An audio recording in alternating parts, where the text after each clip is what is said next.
Chapter 69. Seeing Wu Tong yelling and running closer and closer, Qin Guang felt rather conflicted.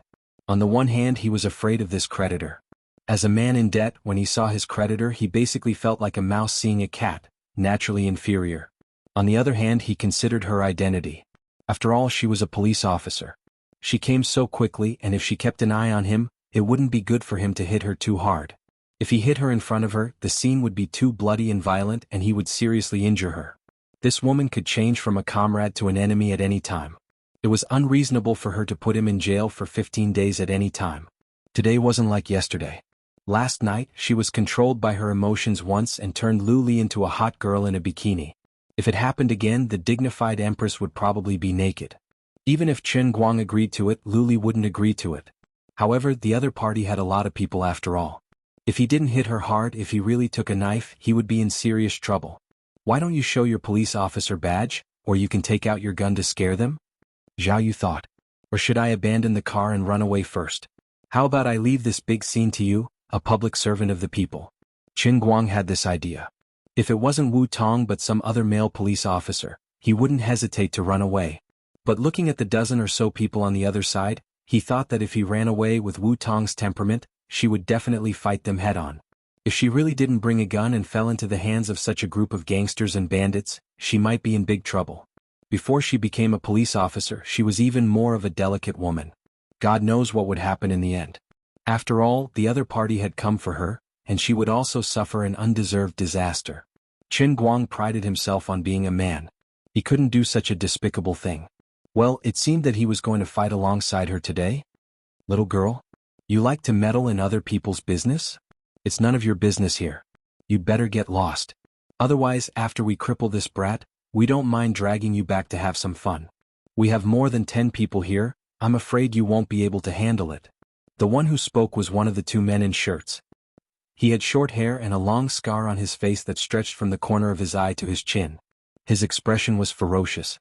His entire face was raised, and the tip of his chin was at a 45-degree angle. As he opened his mouth to speak, the scar on his face stretched diagonally, looking longer than it actually was. As he opened and closed his mouth, it squirmed like a caterpillar, looking particularly eerie and terrifying. This was Brother Knife Scar's signature provocative pose after roaming the Jianghu for many years. It was extremely domineering. Needless to say, everyone in the underworld knew that when Brother Scar made such a gesture, it meant that he was about to flip out and someone was going to be unlucky. The other man in the shirt also took a step forward and stood side by side with Brother Scar. He was the one who had made the phone call when they were fighting. People in Jianghu called him Glasses Wu. Together with Brother Scar, they were big brothers in the area around Gokyo University. Brother Scar was in charge of punching and kicking, while Glasses Wu was in charge of scheming. The two of them cooperated with each other, and in the past 2 years they had been doing very well. Little girl, as a person, it's most important to be happy. You have a sense of justice, but you also have to see what you can get involved in and what you can't. Look at you, you look like a lady from a wealthy family. At such a young age, you can drive a Wrangler that costs hundreds of thousands of dollars. Your family must be rich, right? The young miss of a rich family was very precious. Don't get involved in our trivial matters. Today, your brother, make the decision. You leave immediately and we'll pretend that we didn't hear or see anything. You're not a police officer, so why do you care so much? Glasses Wu was indeed different. His words were very pleasant to listen to. If it wasn't Wu Tong here today, she would have been persuaded by him. Unfortunately, Wu Tong was really a police officer.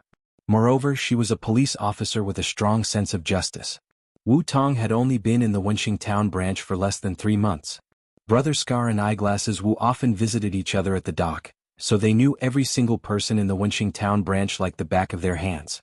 However, Wu Tong was a newcomer, so they didn't recognize her. Then I'm really sorry. Wu Tong's face turned serious. She was already standing next to Qin Guang, who was holding a baton. She coldly looked at Brother Scar and the others. You don't say. I don't care what you say today. This matter, I'm going to take care of it today. Oh? I gave you face but you don't want it? Do you really think we're made of mud? I've been paid to get rid of this disaster. Today I'm going to cut off this brat Qin Guang's shoulders and break his balls. Since you don't know what's good for you and want to interfere, then I'll chop off your legs too. Brother Scar was never a kind person. Seeing Wu Tong didn't know what's good for her, he waved his hand and ordered his men to step forward. Qin Guang popped his head out from Wu Tong's side. Wu, brat, this is none of your business. Scram. Everything is clear. In broad daylight. You actually dare to hire a hitman to hurt someone right under my nose. I can't tolerate this. Before Qin Guang could finish his words, Wu Tong's blood boiled and boiled. It's nighttime now. Qin Guang quietly said. Wu Tong rolled her eyes. AI. These people are here to cause trouble for you. I'm here to help you. Can you not ridicule me and ruin my momentum at this time? Are you friend or foe? You still have the mood to ridicule? Go. Beat that Qin guy up first. I'll take care of that girl alone. Brother Scar walked forward while cracking his knuckles. The muscles on his shoulders bounced up and down, full of vigor.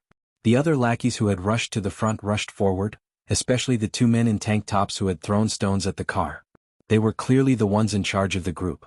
One of them wielded a machete while the other held a steel baseball bat and rushed forward. Qin Guang knew that things couldn't go well. His right hand grabbed the baseball bat and planned to pass by Wu Tong to stand in front. It was easy to deal with the others, but these two were the ones who damaged his car the most. It was a life-and-death feud.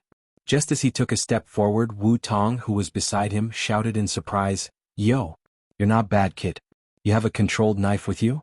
Give it to me to use. Just as Wu Tong said that, Qin Guang's armpit was attacked from behind. Under the pain, he loosened his grip on the baseball bat and the weapon was taken by Wu Tong. It's hard to defend against a teammate. Qin Guang never thought that Wu Tong, as a teammate, would try to take the weapon in his hand. She really did it. In the next second, Wu Tong had already started fighting with the 2 people in front.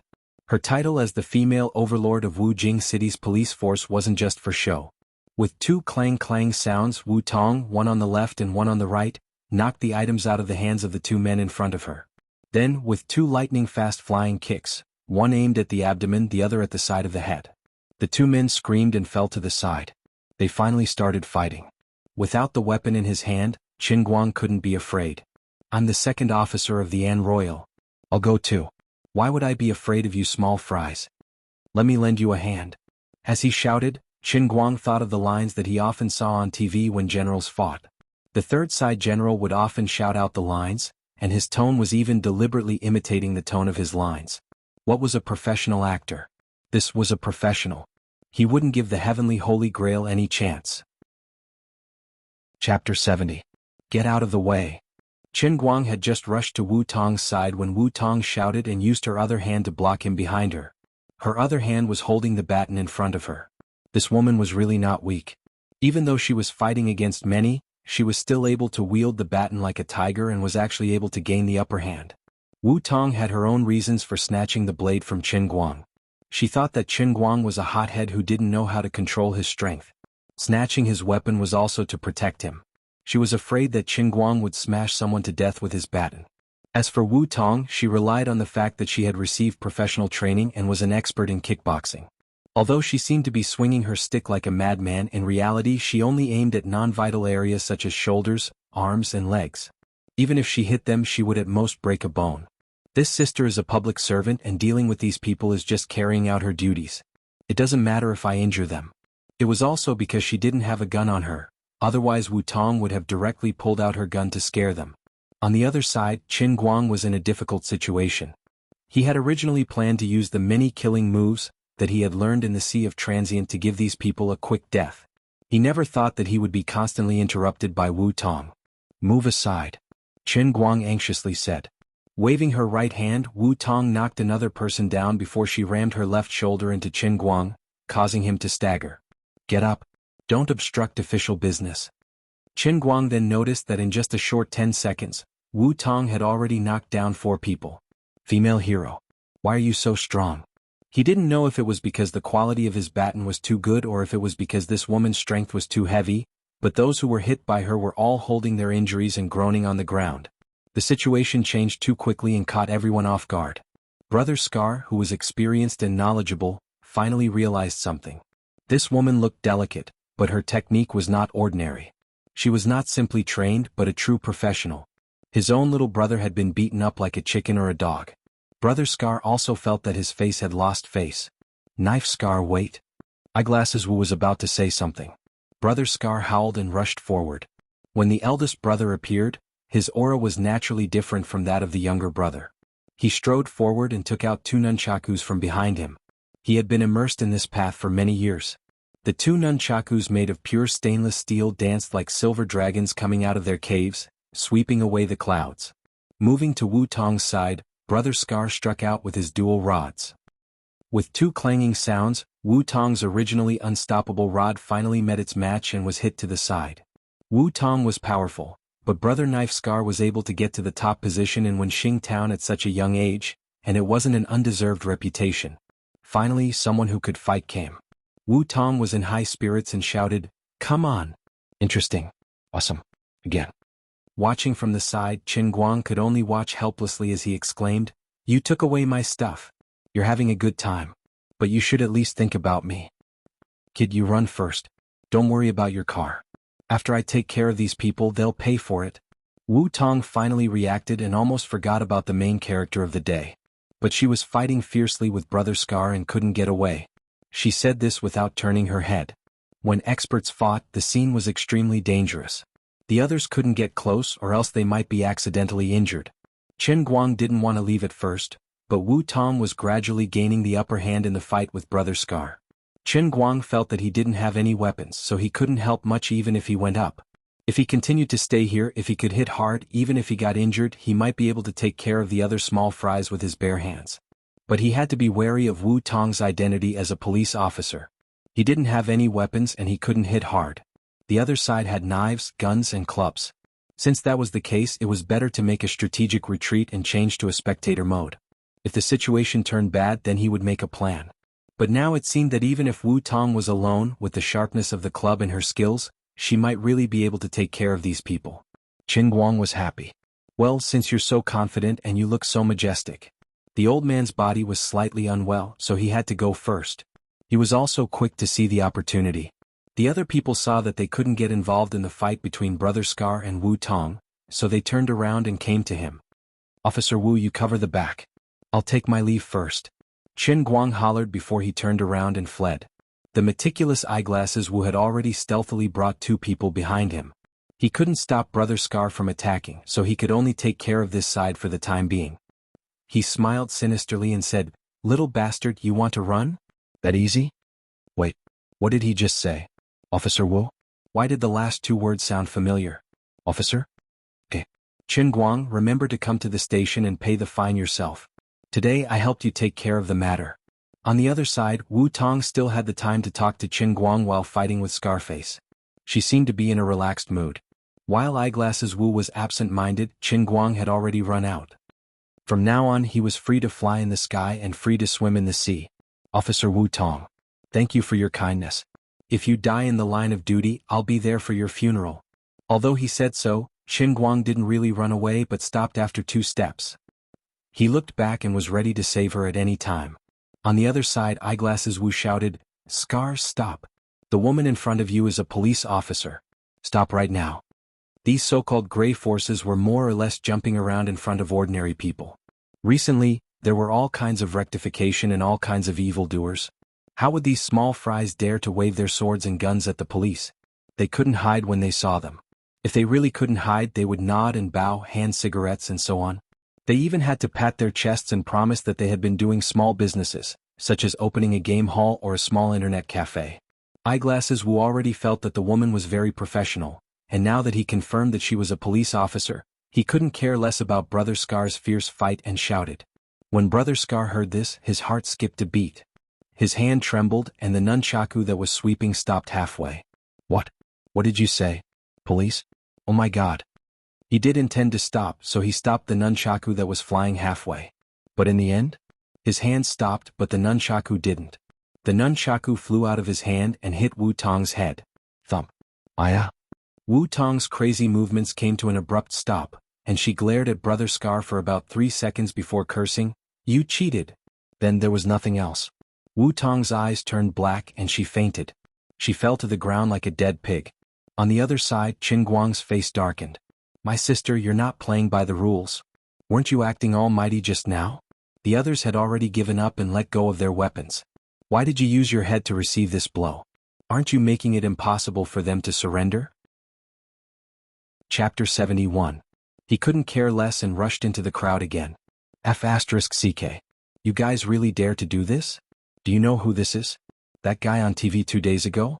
That's right, isn't there a department head in Dechuan province with the surname Wu? I think he's called Wu Shan. This is his daughter Wu Tong. Of course, it wasn't because Qin Guang had sharp eyes and saw through Wu Tong's real identity. He was purely trying to scare these people by suddenly thinking of an official on TV. He didn't know that he was right. He really lived up to his teeth. But now, Scarface and Eyeglasses Wu were completely dumbfounded. Surname Wu? Wrangler? Young and good at fighting? Temper like a spoiled young lady? Police? Eyeglasses Wu's face turned pale. Could it be? No. Could it be her? You guys better think about how to deal with this. Don't think about killing us. It's just an injury. If you guys are really stupid, I'll find her even if I have to dig 3 feet into the ground. At this moment, Qin Guang had already rushed to Wu Tong's side and stood in front of her. At the same time, he inwardly spat. Did I really think that you're an expert? If I knew that you're so weak, I wouldn't have let you go alone. At this time, Eyeglasses Wu and Scarface felt wronged. I'm going to pull back. But I didn't expect the nunchaku to fall out of my hand. She's obviously very capable. How did I get hit by a fluke? How can I endure the fate of making fools of me? Scarface had a headache. He didn't know what to do. He looked at Eyeglasses Wu, hoping that he would make a decision. So here's the problem. Originally, they just took 100,000 yuan from Pan Yu to find trouble with a student. They just needed to beat the student up to Pan Yu's request. Scarface and Eyeglasses Wu were familiar with this kind of business.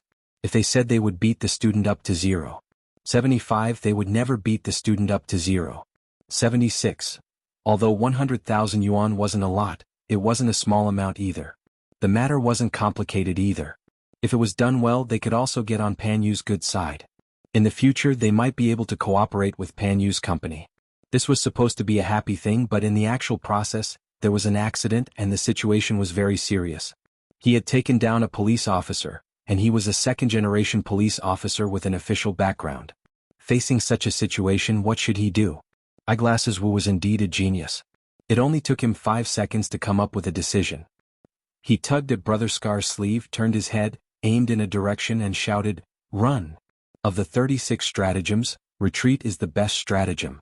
Although there was a surveillance camera at the corner of the road, the direction that Glasses Wu took the lead in was the blind spot of the surveillance camera. He didn't know how badly injured the policewoman was. Anyway, it was better to run first. Later on, she would refuse to admit it, or try her best to make up for it.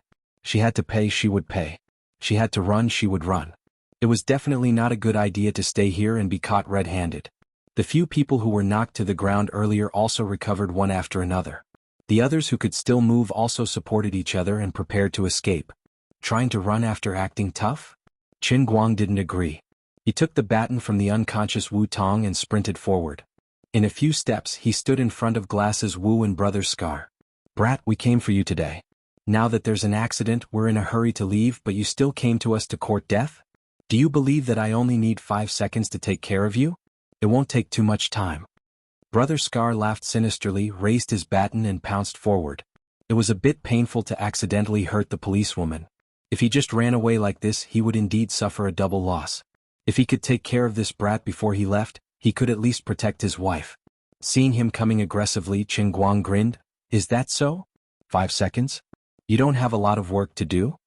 Although Brother Scar was very powerful, Qin Guang wasn't bad either. The killing techniques that Qin Guang learned in the Sea of Time were also time-tested. He might not be able to win, but he wouldn't be easily defeated. Moreover, he just wanted to stall these people. As early as when Wu Tong came over, Qin Guang quietly called Yao Yao Ling. He still hadn't hung up the phone and it was still connected. If the people in the Wenxing branch weren't idiots, it wouldn't take long for them to arrive. "Oh, you're quite stubborn, huh? But you're just a *T university student. No matter how hard your mouth is, it can't be used as a fist. Grandpa, I will teach you the principles of an adult in society." Brother Scar swung the baton in his right hand horizontally. The tip of the baton went straight for Qin Guang's shoulder. His left hand swung up and went straight for Qin Guang's chin. Seeing the opportunity, Qin Guang abruptly took a step back and avoided the range of the nunchaku. At the same time, he swung the nunchaku in his hand towards Scarface's nunchaku. He first knocked away the nunchaku in his right hand before swinging it towards the nunchaku in his left hand. The two batons collided. The strength in Brother Scar's left hand was slightly weaker, so the baton turned around and was about to hit his face. Brother Scar quickly put away his thoughts of underestimating his enemy. He raised his neck and raised his left hand slightly. The baton that was spinning at high speed was swung across the bridge of his nose. He broke out in a cold sweat. He took a few steps back and stared at Qin Guang. His eyes no longer had the slightest bit of insolence from before. All that was left was 100% fear. "Brat, you have some skills, huh? Just what kind of underworld are you in?" Brother Scar asked. Qin Guang swung the baton to his side, blocking Wu Jing and the others who wanted to slip away. He laughed and said, "Aren't you very clear? Since Pan Jiang asked you guys to deal with me, he would not tell you guys anything, right?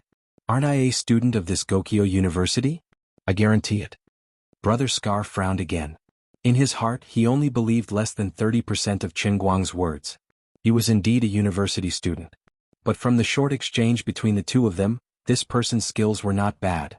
Perhaps he was on the same level as the policewoman who was knocked out by accident. However, although the policewoman's skills were skilled, she was somewhat immature. Although her fighting skills were exquisite, she lacked experience. She lacked a layer of experience and ruthlessness. But this Qin Guang was completely different. Although he looked unorthodox, his moves were extremely ruthless. In the short exchange, he gave off a feeling that he was in a life-and-death situation. This seemingly laughing and joking university student, once he got serious, he actually had a murderous aura that was rarely seen in the underworld. This kind of murderous aura wasn't something mystical. Instead, it was a kind of psychological pressure that came from a person whose hands were truly stained with human lives. When he fought with others, it was the kind of disregard for his opponent's life that formed a psychological pressure. This was something that could really be felt. This guy was a hidden expert. That silly look just now was just an act to fool people, wasn't it? Brother Scar's guess wasn't wrong.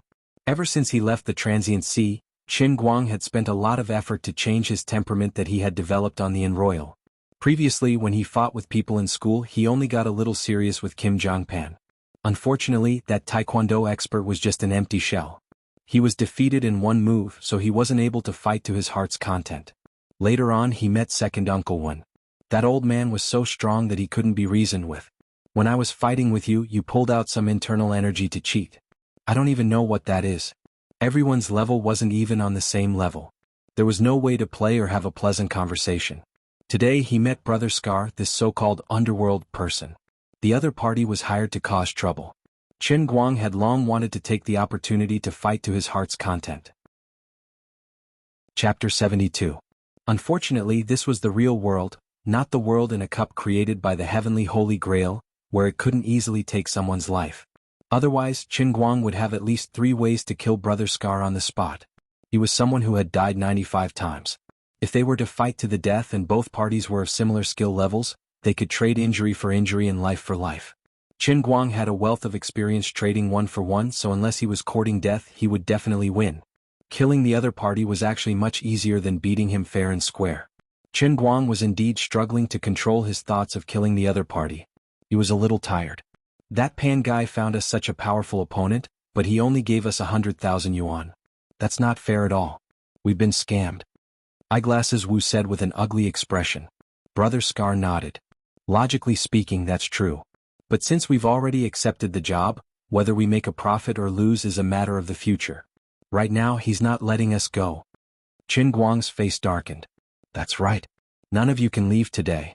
Because, look over there. There's a surprise. Following the direction Qin Guang was pointing at, 3 police cars were speeding over, sirens blaring and lights flashing. Bureau Chief Ding had just figured out Wu Tong's background last night, and such a thing had happened today. How could he let it go?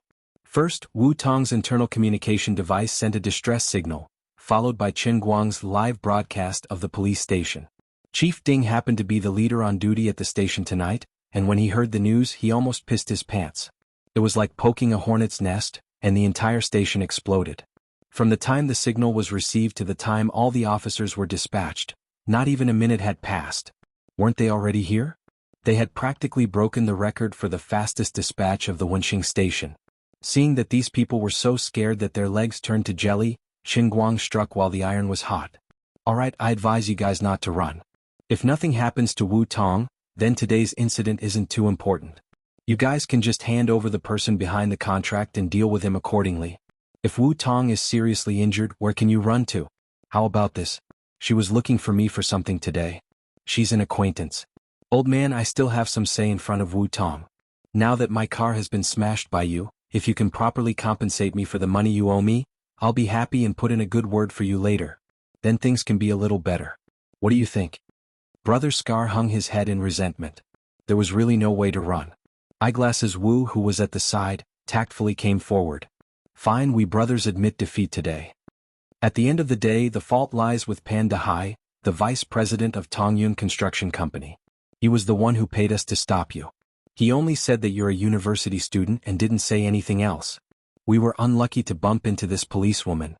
We didn't know how powerful you were. We'll admit defeat. Qin Guang waved his hand impatiently. I don't need you to tell me who asked you to come here. You can go back and tell the police about this. Take out the money. Take out as much as you have on you. Hurry up. The police cars were about to arrive. Strictly speaking, it would only cost around 1,000 RMB to fix the car. If they didn't take this opportunity to extort money, they wouldn't have another chance later. Eyeglasses Wu was also a smart person. He quickly shouted. Quick! Everyone give us your money. Give us as much as you have. Sometimes, small fries like Brother Scar and Eyeglasses Wu were quite pitiful. In front of the other hooligans in town, he looked impressive, but when it came to the people and matters in the police station, he looked like a desolate and helpless citizen. In less than half a minute, these people deftly emptied their pockets, and a bunch of brightly colored banknotes appeared in Eyeglasses Wu's hands. Qin Guang scooped it up and stuffed it into his pocket. It was bulging like a fatty that had eaten too much, and it was filled to the brim. Right at this moment, the 3 police cars screeched to a stop beside them. The sirens were so loud that it made them dizzy. It's them. Don't let any of them get away. All of a sudden, a roar resounded from behind them, startling Qin Guang, who was counting the money in his pocket. Big sister, you're awake already? Is the siren your alarm clock or something? Wu Tong covered her temples with her hands and slowly stood up from the ground. She looked at Brother Scar with hatred in her eyes. She looked as if she wanted to skin him alive. Despicable scum. How dare you plot against me? Wu Tong slowly walked over and said fiercely. It was clearly you who knocked yourself out, big sister. We're just innocent people of the martial arts world who got implicated. Brother Scar and Eyeglasses Wu had tears on their faces. On the other side, Wang Long and a few others had already gotten out of the car. Wang Long and another policewoman moved to Wu Tong's side to take care of her. The other 7 or 8 people were fully armed as they closed in on Brother Scar's group. Chief Ding rushed to the front. He had already pulled out his gun. The black muzzle was pointed at Brother Scar's head. He roared. Get down. All of you F*King get down. Whoever dares to move, I'll shoot him. The chief took the lead and pulled out his gun. The others naturally followed. It wasn't the first time that Brother Scar had dealt with the people from the Wenxing branch. He was also a familiar face in front of Chief Ding, so he had never seen Chief Ding like this. With a bitter face he said, Chief Ding, it's me. Don't. Who the F***ck is familiar with you? Get down. Chief Ding rubbed his fat body. He rushed up and kicked Brother Scar's waist. Then he professionally took half a step back and pointed his gun at Brother Scar. Get down. Quick. Brother Scar squatted down. He really didn't dare to resist. Even Qin Guang, who had just made a small fortune, almost suffered a calamity. Fortunately, the police officer who came to arrest him was also on duty last night. He had personally witnessed the ambiguous relationship between Qin Guang and Wu Tong. Yo, he's one of us. Without waiting for Qin Guang to explain, this good brother helped him out. Qin Guang laughed. That's right, one of us. Today I'm still a good Samaritan. Hee brother-in-law, you really know how to joke. You helping our sister Tong is a matter of course. What Samaritan? F***ck. Bro, your ability to hit a snake with a stick is a little unreasonable. Who the F***ck is your brother-in-law? Don't tell me you didn't realize that the sister Tong you were talking about was already standing behind you. She was waving her hand and preparing to give you a surprise attack? Big mouth ma, get lost. This isn't your brother-in-law. Qin Guang, today I've been implicated because of you. Hand it over. Wu Tong covered her head with one hand and spread out her other hand in front of Qin Guang, rubbing her fingers. Chapter 73. Qin Guang was confused. You're still acting, aren't you? Do you believe that I will send you in for another 48 hours to assist in the investigation? Wu Tong gritted her teeth. She had the urge to chop someone up when she thought of what happened today. She followed this idiot around the city in the afternoon. Not only was she exhausted, but she also felt that she was as stupid as a pig. It was not easy for her to stop him here, but she became his shield and helped him avoid a disaster. Otherwise, who knows how badly this guy would have been beaten up. I'm a good person, giving warmth to the community. Wu Tong did not know that after she fainted, not only did Qin Guang stop Brother Scar and his men, but he also extorted a sum of money from them. She only thought that her colleagues came to her rescue in time. After all, she did wake up when she heard the sirens.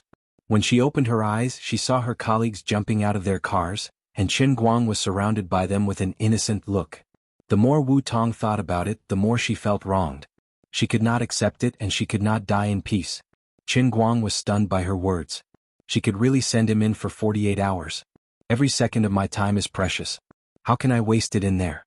I can't fight back. Qin Guang grinned. I was just joking with you. This debt could not be denied. It's just that I only have my card with me. I don't have any cash. Qin Guang held onto his pocket and lied. Wu Tong looked as if she had seen through him. She took out her phone from her pocket.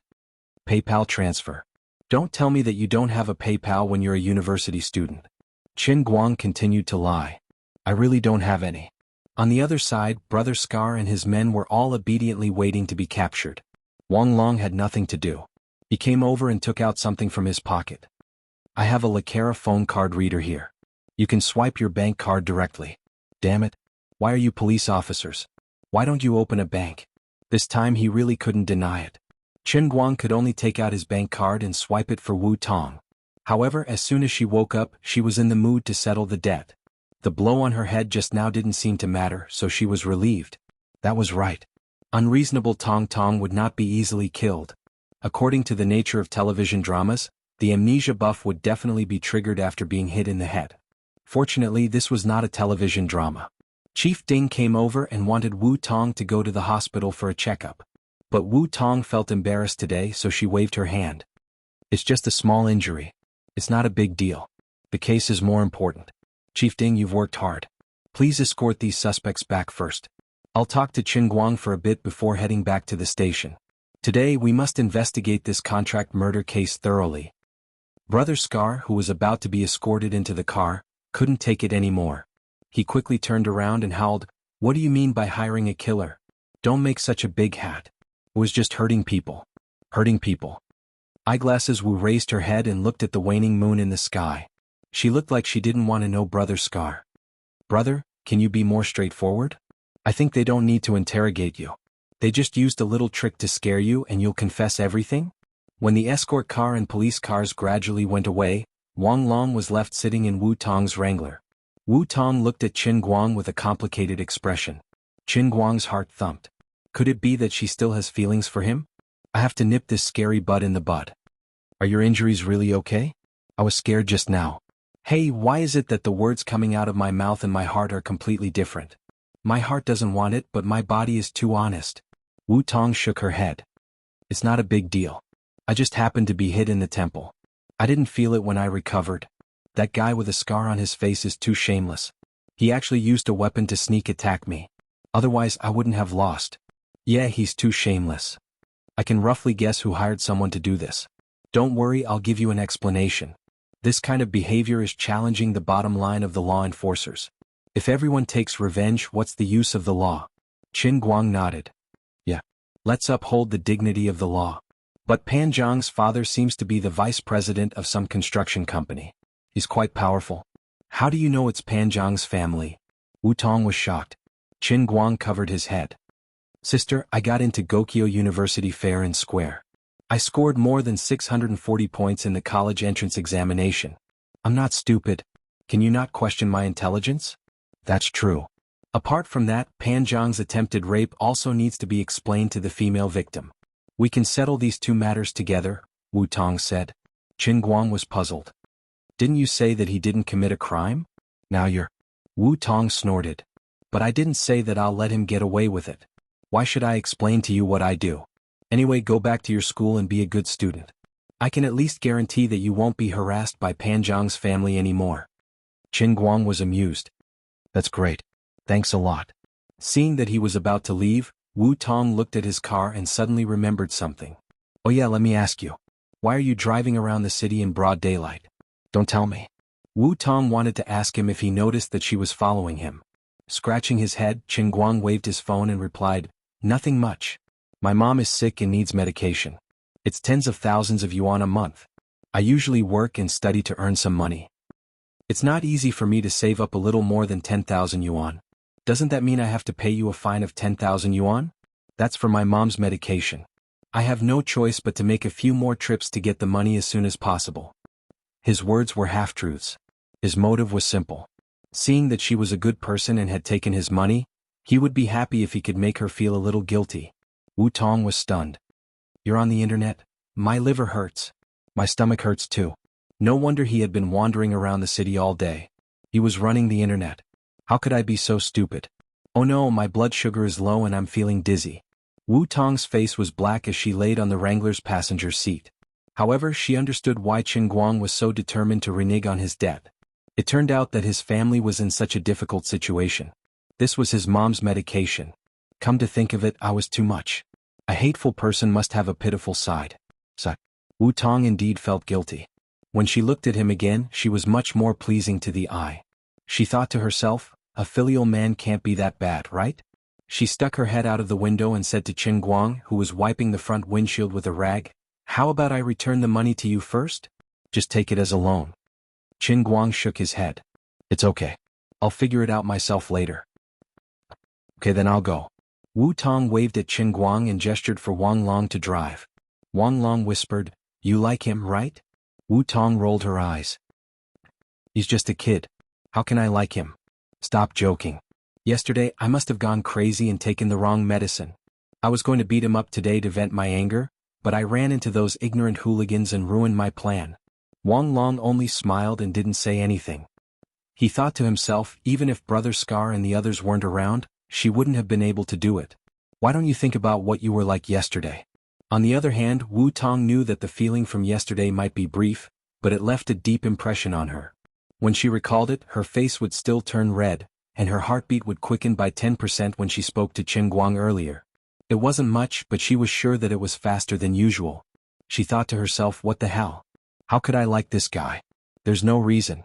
Unfortunately, no matter how much she quibbled and denied it, she didn't say anything harsh to Qin Guang in the end, even though she had come with the intention of taking revenge. There was already a crack on the ice wall. When the wind blew, the crack would gradually grow and spread until the high wall collapsed. On the other side, Wu Tong and Wang Long returned to the Wenxing branch office. Qin Guang wiped the front windshield and drove the car to the auto repair shop near the school. It was much cheaper than the 4S shop and he could also get insurance. He took a taxi back to school and weighed the money in his pocket. He estimated that there was a net profit of about 10,000. Not bad. I seem to have forgotten something. Is it to help those people plead for Wu Tong? Come on, it's already good enough that I didn't hit them when they were down. Plead for them? I'm not a saint.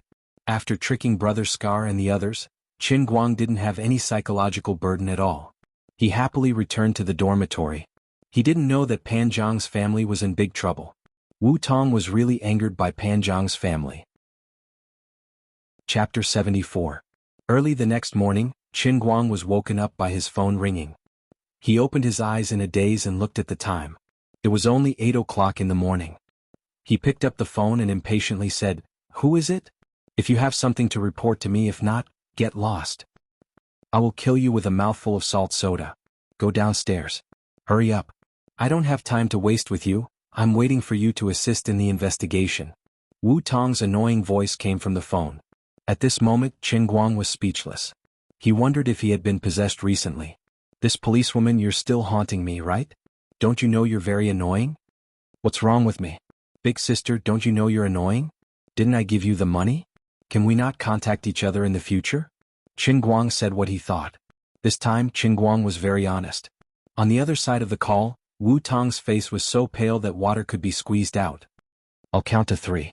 If you still don't come down, I'll shout from below your dormitory. Qin Guang, you heartless bastard. How can you not care after getting someone pregnant?" Qin Guang's drowsiness instantly disappeared. If she really did that, he would be on the front page of the school forum tomorrow. How could he raise his head in the future? Don't.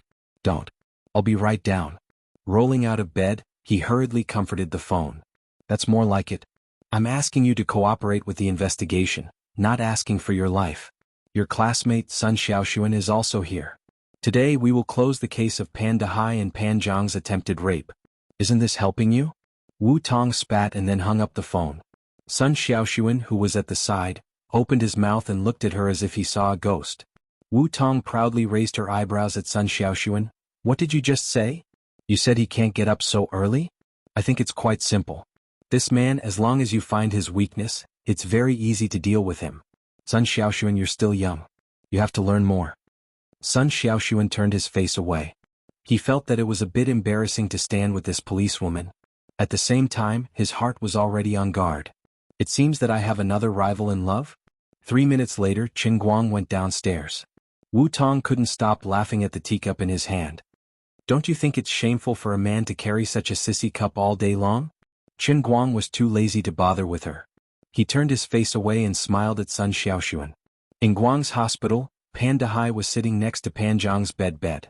Night surgery was successful. His son's surgery. Sun, Wang Hai Wang, Qing, Wang Sun, Guer, I, Wang, up, 100 to letting these two, I cost. By I too. I was he, to say. With. I tion I up by with he. Of he, and hill. He. They haven't called to report the situation. Maybe they think it's too easy and not worth mentioning? Pan Dehai didn't think that Wang Scar and Wu would take the money and not do anything. His Tongyun construction company had a lot of influence in Guang, and there were many opportunities to cooperate with them. They wouldn't offend him over this small amount of money. Pan Jiang noticed Pan Dehai's expression. Dad, what are you laughing at? Pan Dehai shook off the dust on his suit. Wait for a while. You can call your classmate and ask about Qin Guang. Pan Jiang's eyes lit up. Did they make a move? Pan Dehai nodded. Of course. How can I let the person who injured my son live a comfortable life? Does he think he can get away with paying the medical bills? Dream on. The Pan family doesn't need this bit of money. Pan Dehai remembered the pretty policewoman announcing Qin Guang's punishment in front of him, and he was very unhappy. That kid was actually acquitted? Pay the compensation and get away with it? This result was simply a slap in the face to the dignified Pan Dehai. Although he didn't understand why his connections didn't work, maybe it was the policewoman's fault. But it didn't matter. Just detaining him or giving him a 1-year sentence was too easy on him. That kid hit my son so he can pay the compensation and get away with it. I can also let someone else turn that kid into a half-eunuch. This is much more interesting than a sentence, and I don't even have to pay the compensation. How's the fight? Pan Jiang asked with a grin. He was in a good mood. His balls, which had just finished the surgery, felt comfortable. Pan Dehai blinked. Anyway, his injuries are definitely worse than yours, including there. Pan Dehai pointed to Pan Jiang's crotch. Pan Jiang clenched his fist excitedly. Kill that bastard. How dare he kick my crotch? Dad, let's just turn him into a eunuch. At most, we can just pay the compensation. Pan Dehai smiled proudly. Do I need you to teach me this? I guess even if he's not a eunuch, he should be close to it, right? The fat woman who was peeling fruits on the side, Pan Jiang's mother, also snorted. In my opinion, just injuring him is too easy on him. Why don't we just let him fill the cement column? You've done it before anyway. Pan Dehai shushed her. Don't talk nonsense in front of your son. Don't mention those old things again. It's not like before. The fat woman rolled her eyes at Pan Dehai. Anyway, I'm not satisfied. Also, that girl who dared to frame my son is called Sun Xiaoxuan, right? We can't just let it go. We have to teach that vixen a lesson. Pan Jiang also nodded slightly. Dad, I've never begged you since I was a child. But this time I must get Sun Xiaoxuan. Help me. Pan Dehai looked at Pan Jiang again. Okay, let's celebrate your 20th birthday. It's rare for you to be so serious about a woman. Pan Jiang shook his head. I don't mean to be serious. I just want to play with her. Ruthlessly and break her. At this moment, the ward door was pushed open. Wu Tong walked in front, followed by Wang Long and 3 other police officers. Pan Dehai stood up from his chair and said with a straight face, What are you doing? Arrest her. Take her away. Wu Tong said as she pointed at Pan Dehai. Wang Long and another police officer approached him from the left and right. Pan Dehai struggled. Let go. What right do you have to arrest me? I want to find my lawyer. Wu Tong curled her lips. Aha, lawyer? I just want to play with her. Ruthlessly. Break her. She mimicked Pan Zhang's tone and said with a fake smile. Pan Dehai's expression changed. You're spying on me? I want to sue you for violating my privacy. Wu Tong smiled. That's one thing. If you want to sue me, you can do it later. But right now, you're suspected of hiring someone to injure someone. Come with me. Chapter 75. What are you doing? Let go of my dad. My dad is the vice president of the Transport and Construction Department. Pan Jiang, who was lying on the bed, also became agitated. Wu Tong pointed at Pan Jiang's head. Vice president? It's useless even if you've committed a crime. Don't be in a hurry to jump out. You're also involved in a rape case. But considering that you've just had surgery and are still in bed, we won't take you away for the time being. But these 2 police officers will stay with you until you can reluctantly leave the hospital. We'll need you to assist in the investigation. Pan Jiang was stunned. What? Don't frame me? Pan Jiang's fat mother rushed up from the side like a hungry tiger, wanting to hit Wu Tong. She shouted, You bitch.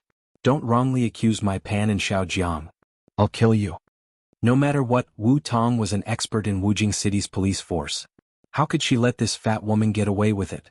She grabbed her fat mother's hand and put it behind her back. She pressed down hard, making her unable to move. I advise you to calm down. If you have anything to say, you can ask your lawyer to help you in court. It's meaningless for you to howl in front of me.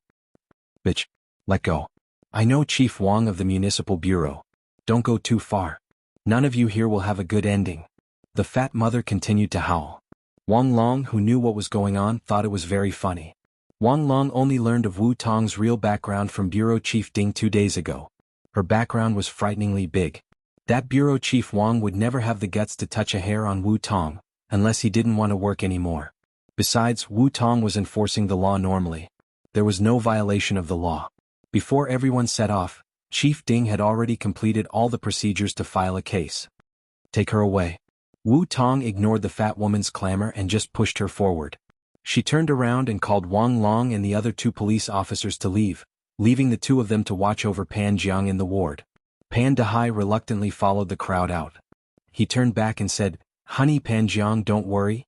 I'll call Chief Wang right away. If it doesn't work, Chief Lu from the head office can also help. They won't dare to do anything to me. He had purposely said these words in front of Wu Tong and the others. Wu Tong smiled disdainfully. Fine, if you want to make a call, I'll let you do it slowly. I want to see if your connections can reach the sky. Don't worry, let's wait for this great vice president to finish his call, then we'll take him away. That way he'll give up earlier and not cause a ruckus. Wang Long almost burst out laughing. Big sister, do you have to be so mean? On the way here, Wu Tong made a few phone calls in succession to greet them. She also sent the documents she prepared last night to the internal archives of the few VIPs one by one. Now, even if Pan Dehai went to the provincial office, it would be in vain, let alone the people in the city bureau. Hello Chief Wang, it's me. Contact Pan Dehai of the Transport and Construction Division. Where's little Pan? Pa.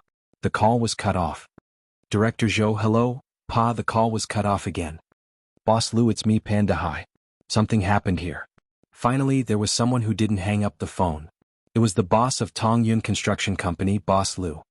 Little Pan, I have a rough idea of what happened to you. I can only tell you that this time I can't protect you and no one can.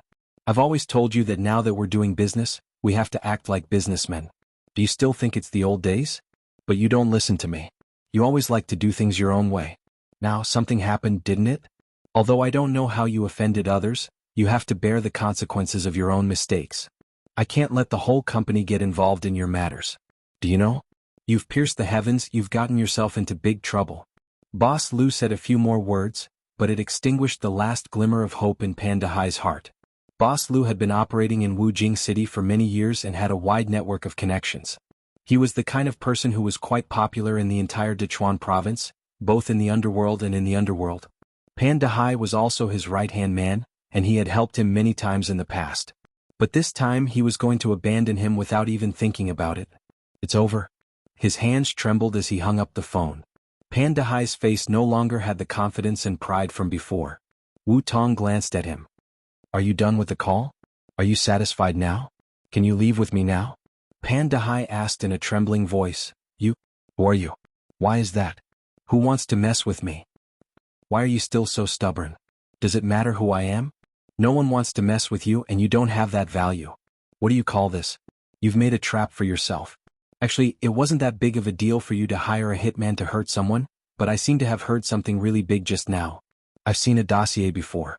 In a bridge project that you were in charge of in your early years, it seemed like a designer had mysteriously disappeared.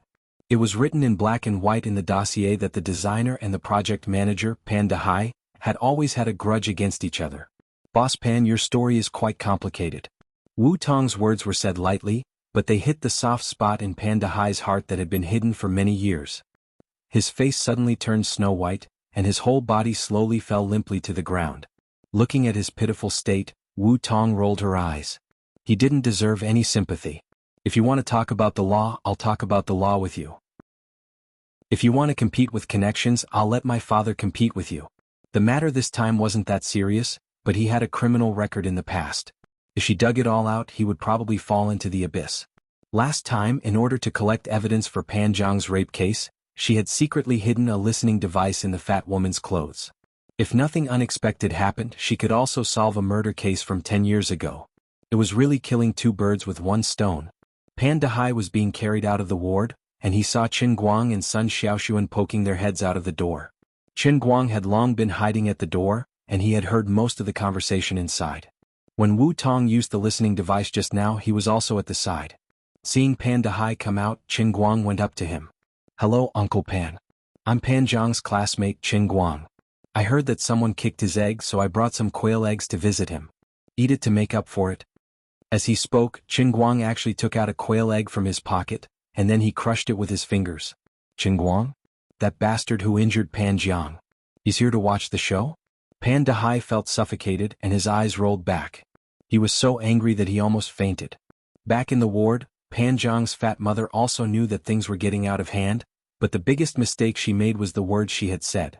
She was already lying on the ground and crying, saying that she was wronged and so on. Pan Zhang leaned back on the bed and his face was ashen. He knew that his whole family was finished. Chapter 76. Sun Xiaoshuan was kind enough to want to go in and comfort Pan Zhang. Qin Guang pulled her back. You still want to comfort someone like him?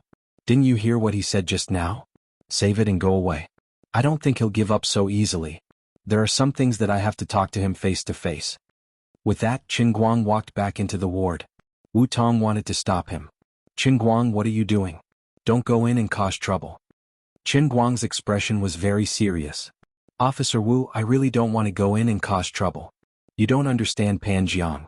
If I don't go in and make things clear, let this kid see the situation clearly and warn him. Otherwise, Sun Xiaoshuan won't be safe and I won't be safe either. You don't want to see me involved in some case of excessive self-defense or manslaughter, do you? Are you threatening me? Wu Tong stared at him. Qin Guang shook his head. No, I'm just stating the facts. I'm not going to argue with you about the law, but since some things can be avoided, it's better to avoid them as much as possible, right? Wu Tong realized that she couldn't win against him in an argument. All right, I'm afraid of you. I'll go in with you. You better be careful. Even though you're in the right, don't go overboard and let others talk about you. Wu Tong finally agreed to Qin Guang's request. She even sent the other two police officers who were originally guarding the ward outside to make it easier for Qin Guang to speak. Actually, it was against the rules for her to bring people, including Qin Guang and Sun Xiaoshuan. But now that the people at Wenxing branch knew about her special identity, no one reminded her about it. Of course, it wasn't a serious violation. Qin Guang was happy. He was just afraid that Wu Tong wouldn't come in. When he entered the ward, Pan Zhang was staring blankly at the sky. His fat mother seemed to have fainted from crying on the ground. Pan Zhang, you're injured. As your old classmate, I'm here to visit you on behalf of the whole class. Aren't you going to welcome me? Qin Guang walked in with a smile and a despicable expression on his face. It couldn't be helped. This guy had only himself to blame. Even at this point, he still didn't know how to repent. If Wu Tong wasn't here, Qin Guang would have beaten him to death just based on what he had said earlier. It was just that he was being sarcastic with his words, but old Master Qin was really magnanimous. When Pan Zhang heard Qin Guang's voice, he slowly turned his head. His eyes that had been wandering around the horizon gradually came back to his senses. He abruptly straightened up from the bed. Qin Guang, you still dare to come? Oh, what's wrong? Did you become so bold after the surgery? You've improved? Why wouldn't I dare to come? Tell me, why wouldn't I dare to come? Qin Guang sat on the chair next to Pan Zhang's bed. He grabbed some melon seeds from the fruit plate next to him and started munching on them as he spoke. Pan Zhang's eyes were wide open and his eyebrows were raised. He was so angry that his whole body was trembling and his fists were clenched tightly. If it wasn't for the fact that he knew he couldn't beat Qin Guang, and if it wasn't for the fact that his crotch was still aching from the surgery, he would have jumped up and fought Qin Guang with all his might. Don't be too full of yourself. There will be a time when you'll cry and beg me to let you go. Qin Guang, you and I are irreconcilable. Pan Zhang squeezed out these words through his teeth. His hatred was monstrous. Qin Guang took another bite of melon seeds and turned his head to look at Wu Tong. Sis, did you see that? He's even threatening me? Wu Tong glared at him in annoyance. Who's your sis? Besides, is he threatening you? You're the one who took advantage of me and forced me to say harsh words, right? I've seen shameless people, but I've never seen someone as shameless as him. I've never seen someone as shameless as him. Wu Tong couldn't help but feel a bit regretful. If she knew this guy's mouth was so cheap, she wouldn't have asked him to warn Pan Zhang. How was this a warning? This was clearly a slap in the face. But in the end, she didn't tear down Qin Guang's stage. If she could guess what Qin Guang was going to say next, she would definitely regret it so much that her intestines would turn green. Qin Guang suddenly stood up from the chair and leaned down to close the distance between him and Pan Zhang. He looked down at Pan Zhang and didn't say a word for a long time. Pan Zhang was a bit scared by his gaze. Qin Guang, what are you doing? The police are still here. You'd better not act recklessly. Qin Guang spat out 2 pieces of melon seed shells from his mouth and smashed them on Pan Zhang's forehead. He said in a sinister tone, Are you stupid? Don't tell me you still don't understand? Haven't you given up yet? Don't you think that if I beat you up like this, your father wouldn't find someone to mess with me? But look at the result. I'm standing here alive and kicking, but you're lying on the hospital bed, half dead. Don't you think it's strange? Without waiting for Pan Zhang to speak, Qin Guang continued, I'm not afraid to tell you. According to the normal rules, I wouldn't have to be detained if I paid the money for beating you up. But more importantly, your father's connections were blocked by someone else. Do you understand? Was blocked. Your father's connections aren't strong enough. Pan Zhang opened his mouth, wanting to refute Qin Guang's words. Tongyun Construction Company wasn't a small enterprise, and the company's vice president was definitely considered a big shot. What about now? Your father found some gangsters to stop me last night, and today he immediately put himself in trouble. You heard the phone calls he made just now, right? You also know who he was calling, right? And the result? It's useless. It's useless no matter who he called. No one can save him. Pan Zhang, your father died because of you and your family is finished. This is all because of you. From now on, you, Pan Zhang, are no longer that rich boss's son. Your father will spend his days in jail. Maybe he'll even have to eat peanuts. As Qin Guang spoke, he kept closing the distance between him and Pan Zhang, his eyes fierce and aggressive. Pan Zhang didn't dare to look him in the eye, turning his head to the side. His eyes were dull, his gaze blank, and his expression panicked. No, impossible. No way. My father will be fine. If it wasn't for you, your father could have continued to be his boss in peace and you, Pan Zhang, would still be your rich second generation. But it's a pity that you offended someone you shouldn't have. Your family's connections are nothing compared to our sisters. As Qin Guang spoke, he stood up abruptly and pointed at Wu Tong, who was scratching her head in confusion. See that? This is my sister Wu Tong. Her surname is Wu. She's a legitimate second-generation official. Connections? Can your father win against her? With just a phone call, your father, monkey son, couldn't escape from the palm of Buddha's hand. Of course, if your father was upright, there wouldn't be so much trouble. Although my sister is a second-generation official, she's also a police officer who abhors evil. But it seems like your father's background isn't that clean? Can he stand up to investigation? Now, do you still want to take revenge? You want to use your family's money and power to fight against my sister? Are you really that stubborn? I advise you to be a good person in the future. Since we're classmates, let's part on good terms, or else you'll be consigned to eternal damnation. What do you think? When Qin Guang said the last sentence, his tone became gentler, but it didn't make Pan Zhang relax. Instead, his heart turned cold and his face turned ashen. Because the current Qin Guang was too confident. Fine. That's all I have to say. If you still have any tricks up your sleeves, show me. Sister, let's go. After saying that, Qin Guang turned around and left. He even dragged Wu Tong, who was dizzy from his lies, out of the ward. Wu Tong only had one thought in her mind. Oh my God. I never expected that there would be such a despicable and vicious person in this world. You've really reached a whole new level of intimidating others with your connections. Chapter 77. Wu Tong was not stupid. What did he mean by, "This is my sister Wu Tong, her surname is Wu"? He was obviously hinting to Pan Jiang about her relationship with Wu Shan, Chief Wu. Qin Guang could not possibly know about this. In that case, this guy must have thought of his father because of his surname. After all, her father had been on TV for the past 2 months and was considered a celebrity in Wujing City.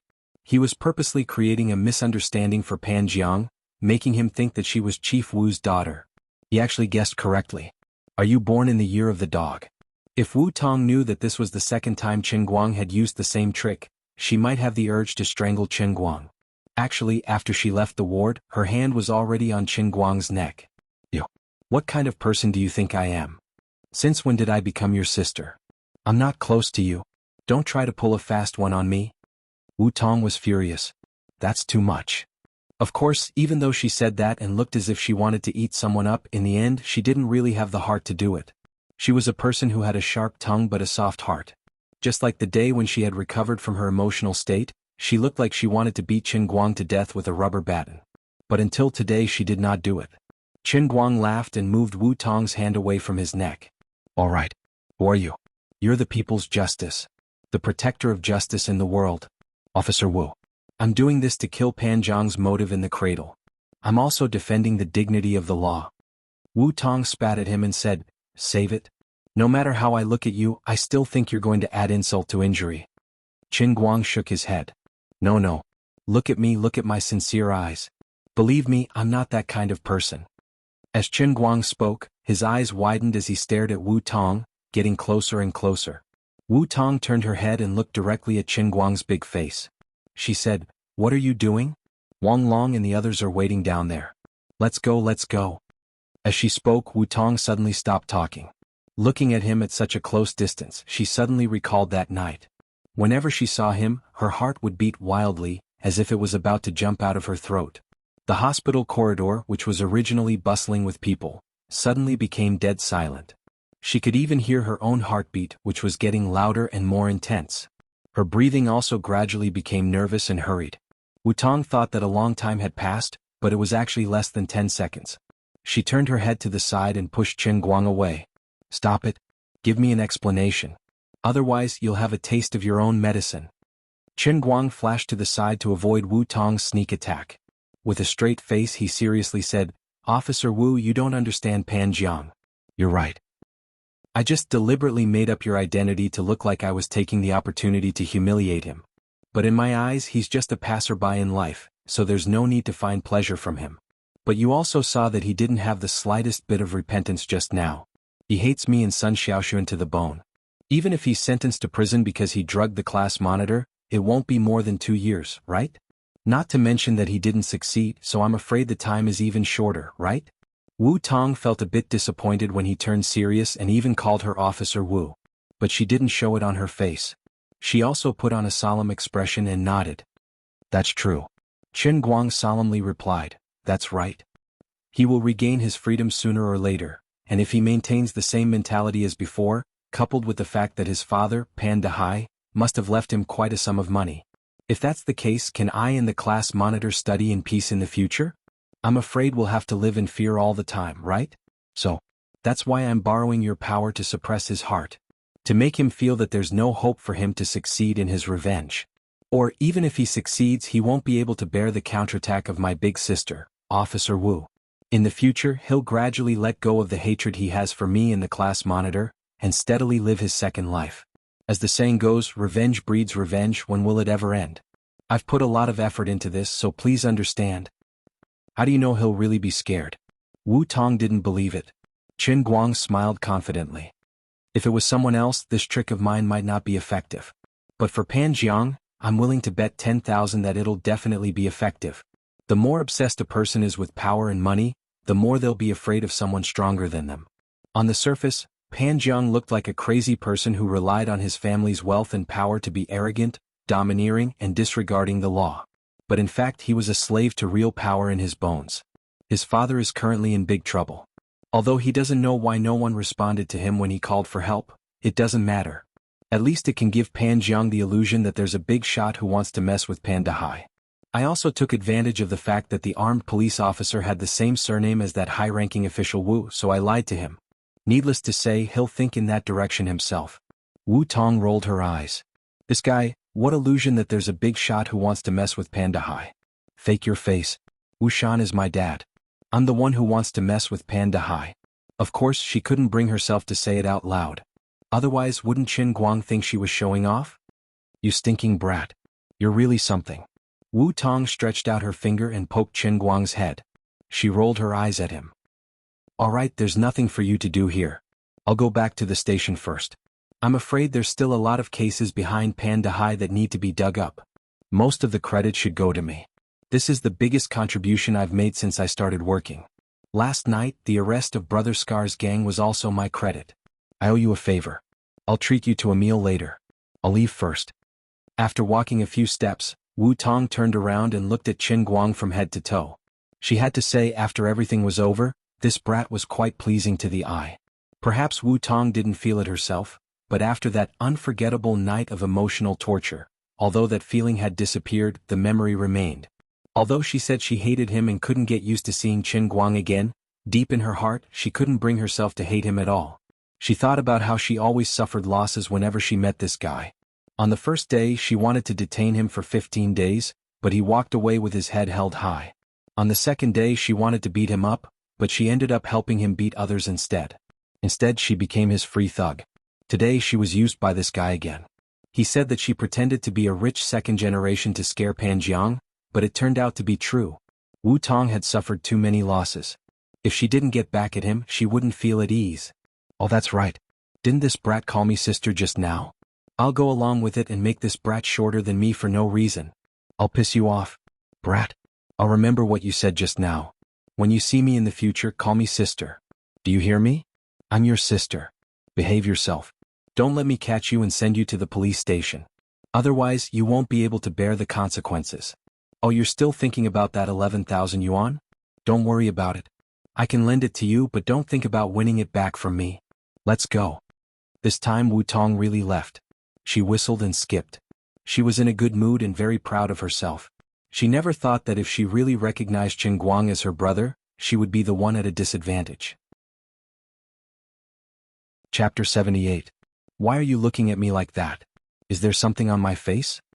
Qin Guang felt uncomfortable being stared at by Sun Xiaoxuan's weird expression. He couldn't help but ask when they walked out of the hospital. Sun Xiaoxuan smiled mysteriously. Nothing. I just think you've become more handsome recently. Qin Guang was delighted. He touched his face. Really? Really? Sun Xiaoxuan was disgusted by his narcissism. He poked him in the waist with his finger and laughed. Stop being so smug. Hurry back to school. Today is the swimming team semi-finals. We don't have a basketball team this time, but the whole class is counting on you to do well. Even though everyone says that it's important to participate, Teacher Zhuo will be disappointed if he returns empty-handed. So I've become famous in class these past 2 days? Qin Guang was overjoyed. He didn't know that swimming fast had this benefit. Sun Xiaoxuan nodded. Of course. The people who watched your race that day have become your fans. Gaoye, that big mouth has been promoting you to the girls every day. You probably don't know that she recorded it with her phone and plays it to everyone she meets. Don't you pay attention to the boys? Qin Guang shook his head. He thought to himself, every second of my life is so fulfilling. I earn hundreds of thousands of yuan every minute. I don't have the time to care about what others say about me. I don't earn a single cent. So many girls admire me? He couldn't control his narcissism in the end. Sun Xiaoxuan nodded. Yes, it's not just the girls. Teacher Zhuo also said that he wants to watch your race today. When Qin Guang heard that, he scratched his head in puzzlement. All right, I'll treat it as if what you said is true. I'm really popular in the class, but why hasn't anyone confessed to me yet? There's no reason. As an old bachelor, it wasn't easy for him to become a celebrity, but why did he have to continue to be a bachelor? I can't accept this. Sun Xiaoxuan was speechless. The two took a taxi back to school. Before Sun Xiaoxuan left, he encouraged Qin Guang again. telling him to swim well today and maintain his winning streak until the finals. Of course, judging from the previous matches, this matter was set in stone without any suspense. Even Dong Tao was no match for Qin Guang. No one in the school could pose a threat to Qin Guang in the 400-meter freestyle. Sun Xiaoxuan only regretted that he didn't register a few more items for Qin Guang. Otherwise, it would have been great if he could have bought all of them. Qin Guang naturally agreed to Sun Xiaoxuan's encouragement. After all, this wasn't a difficult task to begin with. Unfortunately, in the end, he still couldn't step onto the springboard of the semi-finals. After returning to the dormitory, Qin Guang was about to tidy up his swimming trunks. When he opened his cabinet, he saw the glittering golden armor. An idea popped into his head. *CK, it's been almost 2 weeks since I saved those 2 celebrities. Big Beard Deng's armor has been with me for so long. Why hasn't Big Beard called me? Didn't he say that he would give me a chance to earn 100,000 in 30 seconds? Could it be that he had forgotten about me? Scum. Bastard. Ungrateful ingrate. The new king of Yu Gojian. Poor me, I've been practicing my acting skills day and night for the past 2 weeks. I've been thinking about how to become a good actor. Although the more I practice, the more I fall behind, my sincerity can be seen by the heavens and the earth. But you? In the end, you were just saying it casually to be polite to me, weren't you? You never intended to be grateful, you were just messing with me, right? You're an animal. Do you know that your polite words caused the old man to lose his appetite and couldn't sleep at night? King took it seriously. You're a famous director, how can you trick a commoner like this? Are you even human? Qin Guang was a little unhappy. If it was anyone else, they would not be happy after being tricked like this. Turning around, he saw Bai Nyangzi with a rag doll on his bed. Don't ask him why there was such a thing on his bed. There was no need to explain. Jumping up, Qin Guang grabbed the rag doll and wrote Big Beard Deng on it. I'll break your hand. I'll break your neck. I'll wrap your legs. I'll beat you to death. Qin Guang subjected Bai Nyangzi to inhumane torture to vent his anger. After he was done, he had a flash of inspiration. Oh, did you forget about me? Then you don't remember this set of armor, right? Furthermore, I didn't write an IOU. This thing's workmanship is so exquisite. It should be worth at least $2, right? Qin Guang immediately went around asking where he could sell this thing to see if he could sell it for a good price. Hey, you don't say. He managed to contact a famous cultural company in Wujing City. This company specialized in commercial performances and props for film crews. Qin Guang first searched for the company's phone number on the internet and called. Hello, how are you? I have a set of armor that looks quite exquisite for sale. Is your company buying it? It's quite exquisite. It's not fake, it's the kind you see on TV. The workmanship is superb. I used to work for a film crew and they gave it to me to offset my salary. It's from a legitimate source. He stuttered a little because he also felt that this call was quite nerve-wracking. The company was so big and these things were all produced by professionals. Who would buy something from an outsider for no reason? As expected, the person who answered the phone only said 3 words and hung up. Where's the crazy one? You're the crazy one. Even if the business doesn't work out, there's still justice. What kind of attitude is that? Beep beep beep. Looks like I can't sell it. Qin Guang threw the phone away angrily and went to hit the villain again. After a few minutes, the company called back. Hello, sir? Do you want to sell armor? If it's convenient for you, can you send a photo for us to see? My name is Hao Yukai. My WeChat ID is... The number was the same as before, but the voice had changed from a young woman to a middle-aged man. Perhaps he was the manager of the company. Although he was unhappy for the sake of money, Qin Guang still sent a photo to the other party patiently. Within a minute, the other party called again. Mr. Qin, where are you now? I'll be right there. 50,000. One price.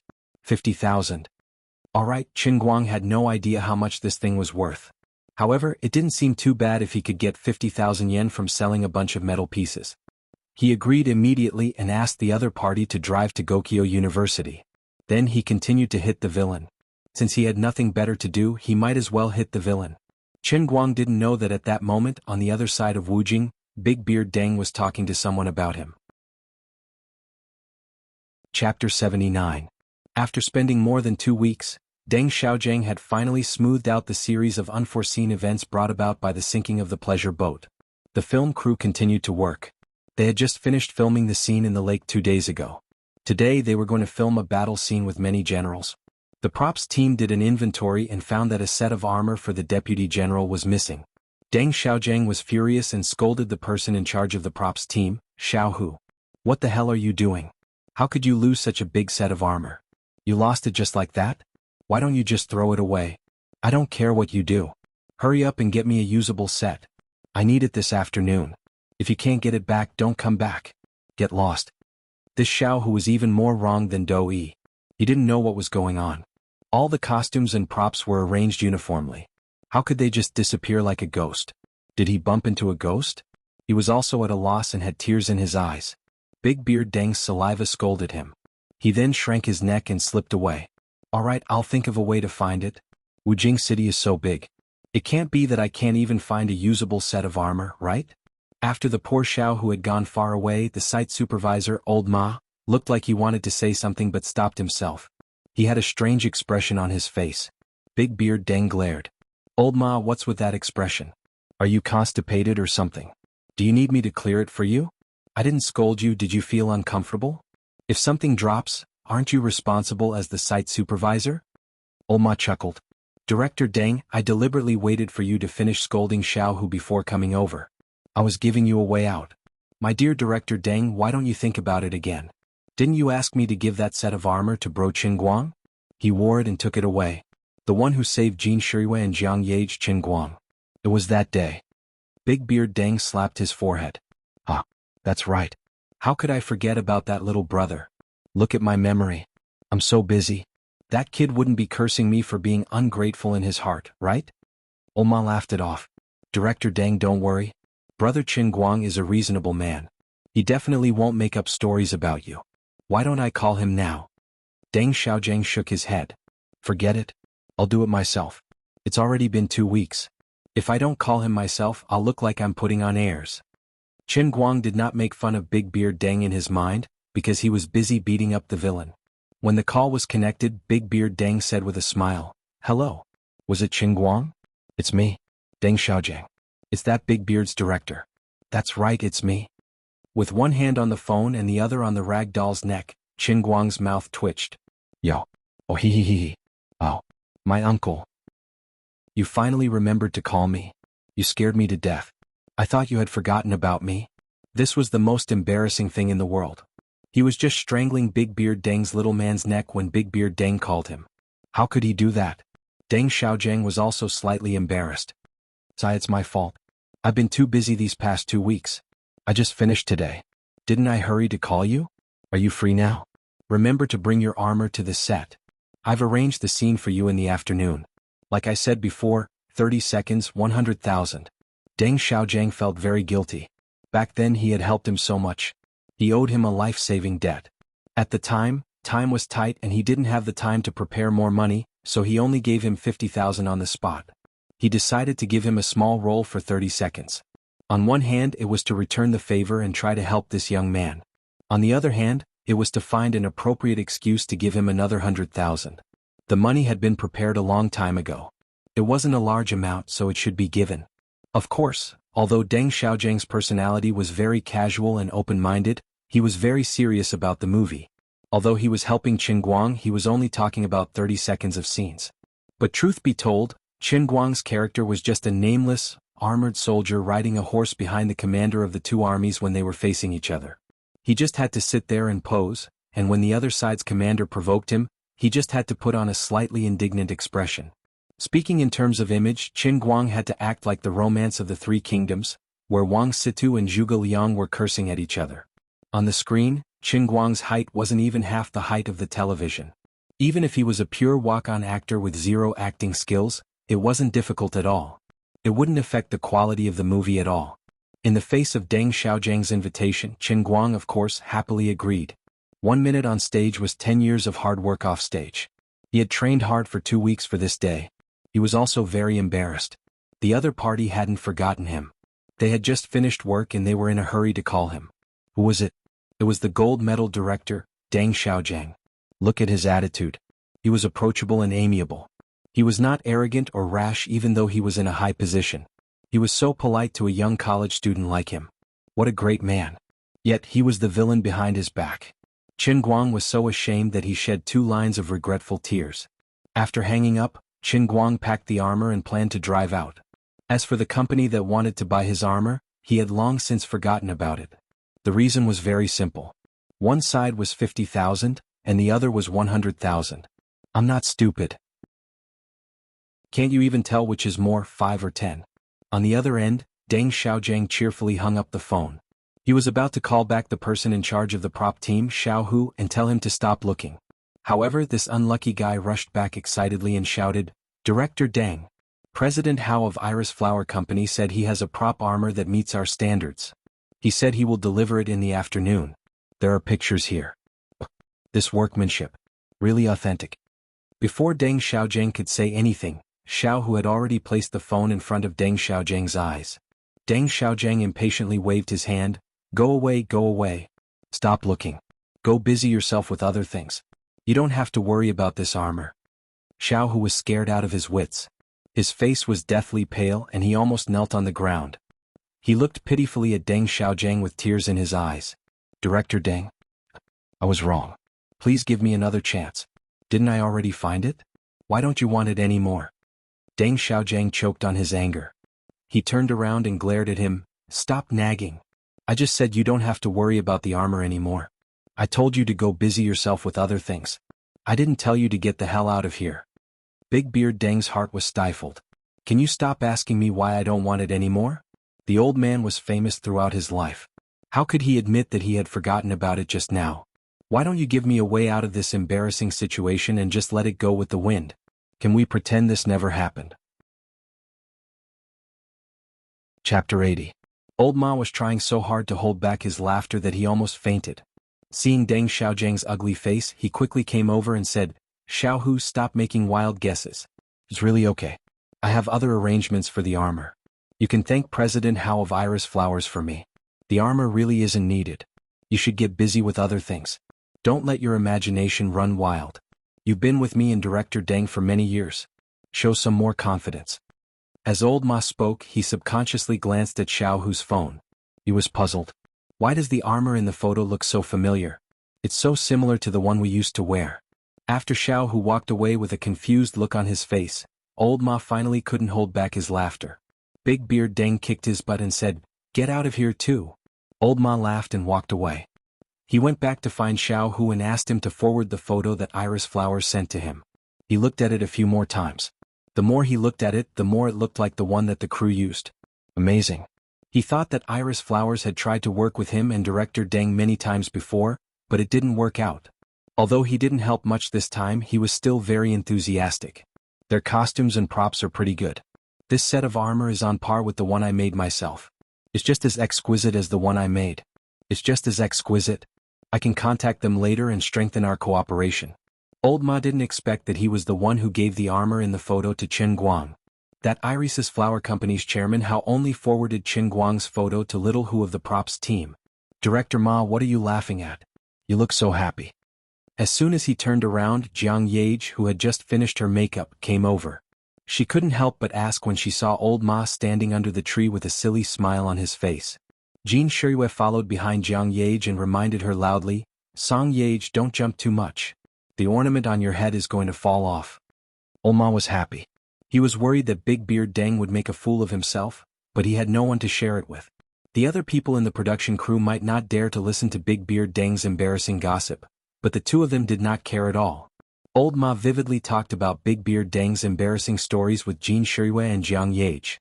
He even showed the two stars the photo of the armor. When Jiang Yage heard that the young man from last time was really going to come to the crew, her heart was already in turmoil. Although Jin Shirue's expression didn't change, her heart was also in turmoil. On the other side, Chen Guang whistled and got into the car ready to leave the school. "What? You mean the school sports meeting? Sorry, there is no freestyle in my dictionary. Only 100,000 yuan. Oh, I seem to have promised by Nyangzi and the other two to take them to see the world. Save it. The director is giving you a chance to promote you, but you still don't know what's good for you and take some irrelevant people to see the fun. Aren't you making trouble for him? As a person, you have to know what's good for you and know your place. The director is grateful, but you can't beat him with a stick. You can't make things difficult for him." Chen Guang felt that he could enter the movie of the famous director, Deng Xiaojiang, and even get a full 30 seconds of scene. That was an opportunity that countless handsome men and beautiful women in the Northern Film Academy could only dream of, even if they took the initiative to go to the front door to be slept with. I just went into the water and I was able to get such recognition and promotion from Deng Xiaojiang. It was really a blessing of 3 lifetimes. If I didn't cherish this opportunity, I would be letting down the god of fate. Although people say that my acting skills are terrible, maybe it's because I haven't met a talent scout who can stimulate my potential. Big Beard Deng has a movie every year, especially the 2 movies that were released last year and this year. Both went straight to the box office of 1 billion yuan. His ability to turn stone into gold is definitely top-notch. Chen Guang had reason to believe that under Deng Xiaojiang's guidance, this natural superstar of his would definitely awaken on the spot, and his acting skills would soar to the sky. After that, it would be the crucial 30 seconds of scene. Chen Guang winked at the rearview mirror and thought, I'm so handsome. If I get a close-up of my handsome face in the movie for 30 seconds, I'm afraid it will have a devastating impact on the reproduction of the human race. There will be millions of women who, after watching the movie, have high requirements for the appearance of the opposite sex around them. This will lead to an increase in the single rate. The birth rate will continue to drop. The great Wuxia will continue to age. The reproduction of the entire human race will suffer a devastating blow. I will become a sinner in history, and be engraved on a monument of shame. Oh no, I was too immersed in my own thoughts and my saliva dripped down and wet my collar. Magical power. Close. Chen Guang shook his head fiercely, and his silly disease disappeared.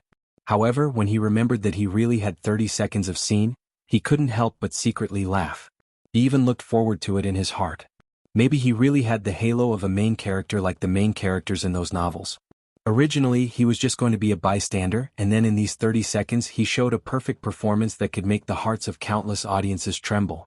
Then he had a meteoric rise. In the next movie, he played the second male lead and won the Best Supporting Actor award at this year's Golden Horse Awards. Next year, I will become the male lead of Big Beard Deng's movie. I will become the youngest Golden Horse Best Actor without professional training in history.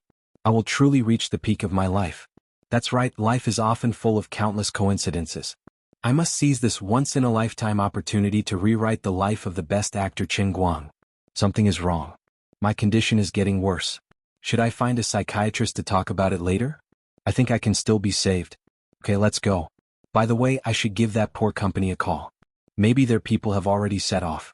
I feel a little guilty for standing them up and not giving them a call. Chen Guang took out his phone and was about to call Hao Yukai when his phone rang first. Hello, is this Mr. Chin? I am Hao Yukai from Iris Flowers. It's like this. I'm sorry, but we don't need that armor for the time being. I'm very sorry, I'm really sorry. I just sent you a 200 yuan red packet on WeChat. I apologize again. Before Chen Guang had time to speak, Hao Yukai spoke first. This gentleman was really good at doing business. When it came to handling things, even if it was obvious that he went back on his word, it was still hard to be angry. However, Chen Guang had no reason to care about him at all, because Chen Guang himself was also a pigeon king. In order not to be stood up by me, you stood me up first? First as respect? Looking down at his Tong Tian holy teacup, Chen Guang couldn't help but have a terrible thought in his mind. Could it be that I have unknowingly mastered a terrible special ability? Whatever I want to do, I can control the other party to follow my thoughts one step ahead of me. Is this the legendary master of fate? It's terrible. This is a terrible special ability that can only be mastered by the protagonist of a novel who can live an entire book. Hao Yukai, you are too polite. It's okay. Thank you for your red packet. Aha, let's cooperate again in the future. Hehe. After hanging up the phone, Chen Guang sighed in his heart. Why is the upper limit of a single WeChat red packet 200 yuan instead of 1,000? Chapter 81. With great anticipation, Chen Guang drove the car to the Wujing Film City that Big Beard Deng had informed him about. The Wujing Film City was a newly built film and television base in the past 2 years. Its main focus was on the filming of historical dramas and movies, which occupied a large area. How large was it? Chen Guang lost his way in the car and nearly ran into the cameras of other film crews before he was escorted by the kind security guards of the film city to the outside of Big Beard Deng's crew. Kid, don't run around. Wait here obediently. I'll go greet Director Deng's crew and ask if you're the real deal. If you didn't say that Director Deng called you over, I would have chased you out. Director Deng's crew isn't like others. If you accidentally ruin their business and offend them, let me tell you, no one in China will be able to pull you back into the entertainment industry. This little security guard was on duty in the film and television city all day long. He had seen a lot of celebrities and big shots. His vision was very high, and he felt that he had a very high status in the outside world. When he spoke, he was just short of being arrogant. Qin Guang rolled his eyes and could not be bothered to argue with him. He thought to himself, "What do you know? Who am I? I'm the genius newcomer personally invited by director Deng that you mentioned. I'm about to appear on the screen and become a rising star in the film industry. How can a loser security guard like you understand the ambition of the old man?" The security guard went over. Qin Guang poked his head out of the car window and looked around happily, looking curious. As expected of the Wujing Film City. Just the area near the parking lot in Zone B, the houses that could be seen were all ancient and grand. Sitting in the car, it was as if he had returned to ancient times. Not long after, the security guard came back. He had a strange expression on his face, as if he had suffered a great shock. There were 4 to 5 people following behind him.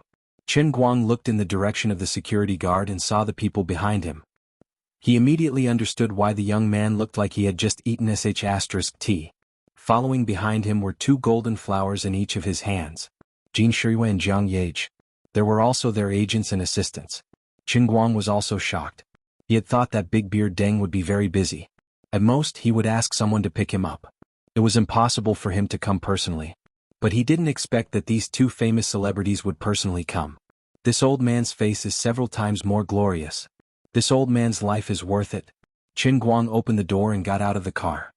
He took out the shiny golden armor from the trunk and carried it on his back. Then he happily ran up to it. As he walked past the young security guard, Qin Guang raised his eyebrows at him. He was just short of riding on his face and shouting, "See! Am I the real deal?" Real gold and silver were so real. The mentally injured young security guard left in a daze. He needed to find a quiet place to mend his broken heart. Qin Guang stood in front of Jin Shiyue and Jiang Yage. Then he was so nervous that he didn't know where to put his hands. That's right, when he saved these 2 people that day, he was quite heroic. He touched and kissed places that he shouldn't touch and looked at places that he shouldn't look at. But at that time he was in a hurry and his life was at stake. He didn't think so much at all. Later he lost control of his prehistoric power. He was anxious to protect his face and left without saying anything to these 2 people.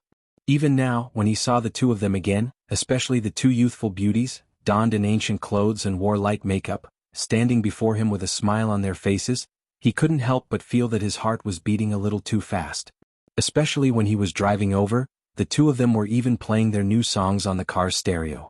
Qin Guang felt that his heart was beating a little too fast.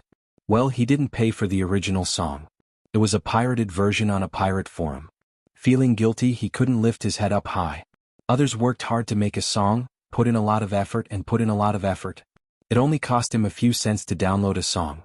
When he was drinking beer, his hand accidentally shook and spilled it. He didn't listen to the convenient and fast original version, but he still went to look for pirated versions. His conscience was uneasy. The 2 women didn't know Qin Guang's complicated feelings, but they came up together. They had just finished shooting a scene not long ago and were still in costume at this time. Jin Shiyue was wearing a simple but elegant green gauze dress, and Jiang Yage was wearing a white chivalrous woman outfit. When they got closer, Jin Shiyue spoke first. "Hello, Mr. Qin Guang. I'm Jin Shiyue, this is Jiang Yage, and this is our agent, Sister Zhou. Mr. Qin, thank you for saving my life last time. I wanted to thank you, but I didn't expect you to leave in a hurry and miss the opportunity. Director Deng is busy shooting and Solomon and I are resting at the moment.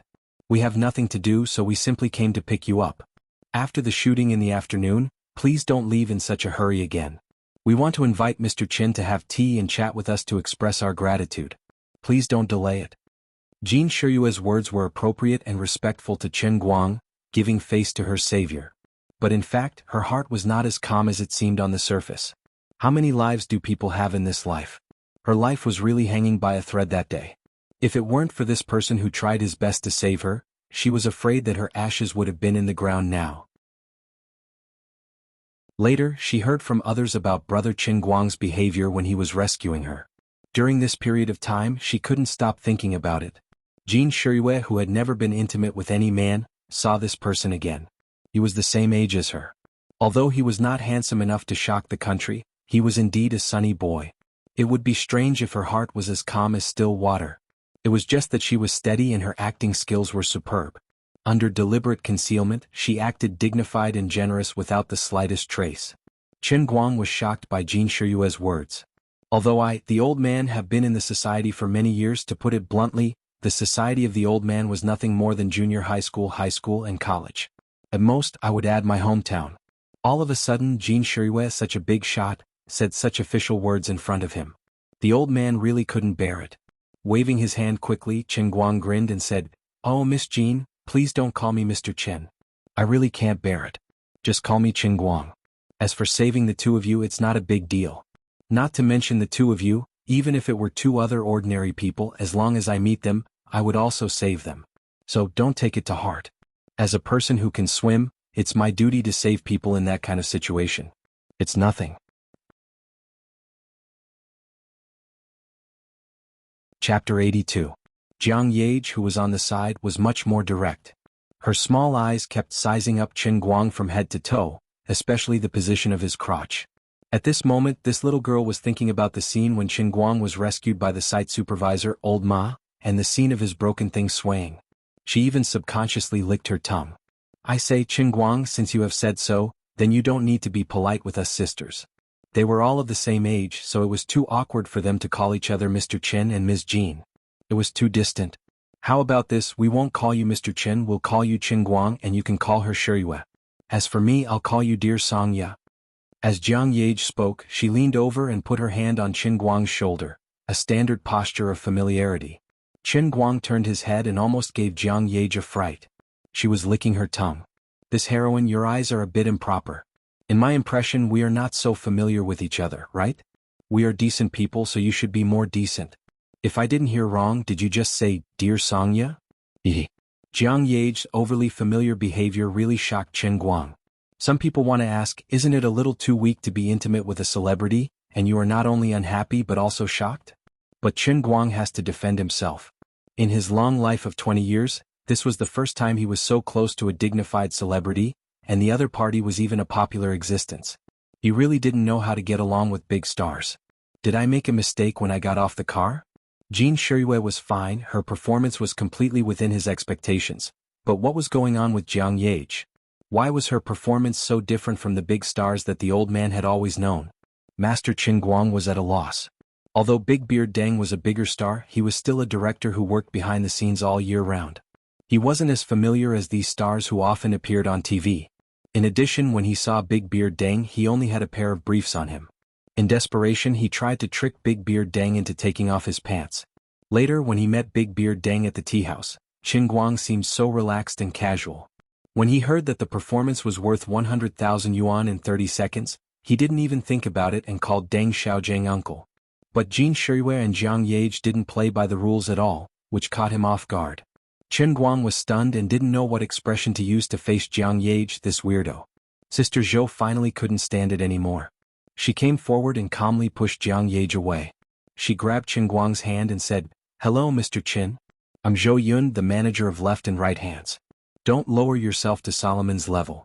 She's just like that, she likes to joke. Ah, we just met each other. How can there be such a thing as dear Solomon?" As Zhou Yun spoke, she squeezed Jiang Yage to the side. She finally understood that this young master of hers had really fallen in love with her savior. How could she let this happen? Zhou Yun's attitude made Chen Guang calm down. He smiled and said, "Hello, Sister Zhou. Nice to meet you." "That's right, this is the normal way to open." Jiang Yage was unhappy and came forward again. "Sister Zhou, you're wrong to say that.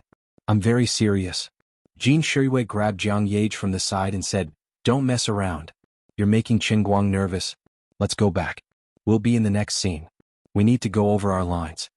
Jiang Yage finally stopped messing around. Chen Guang carried the armor on his back and walked with everyone to the filming location. On the way, Zhou Yun took the initiative to chat with Chen Guang. She really didn't want Jiang Yage and Jin Shiyue to have too much contact with Chen Guang. The two of them walked the path of purity. If they got too close to a young man outside the circle, she felt that it would cause unnecessary trouble. Zhou Yun's actions were understandable, but to put it bluntly, she was just someone who worked for Jiang Yage and Jin Shiyue. The two of them didn't want to be manipulated by her, especially Jiang Yage. She was like a sparrow that couldn't shut its mouth the whole time, chattering non-stop. Although Jin Shirue didn't talk much, she would turn her head to size up Chen Guang from time to time, making him feel uncomfortable. Chen Guang was also very busy. He would turn his head to the left to chat with Zhou Yun, and then to the right to deal with Jiang Ye's questions. The situation finally went out of control after Jiang Ye said something. She said, "Oh right, when brother Chen Guang saved me and Shirue I was still slightly conscious, but sister Shirue was completely lifeless. You performed CPR on us at that time, right? I vaguely remember that your hand reached behind my back and unbuttoned my bra. Then, you used your hand to push up our stomachs to force the water out of them. What were you thinking when you took advantage of us at that time? The feeling? Pfft." At the same time, Chen Guang thought that the beloved Solomon was the limit of this heroine. Only now did he realize that he was ridiculously wrong.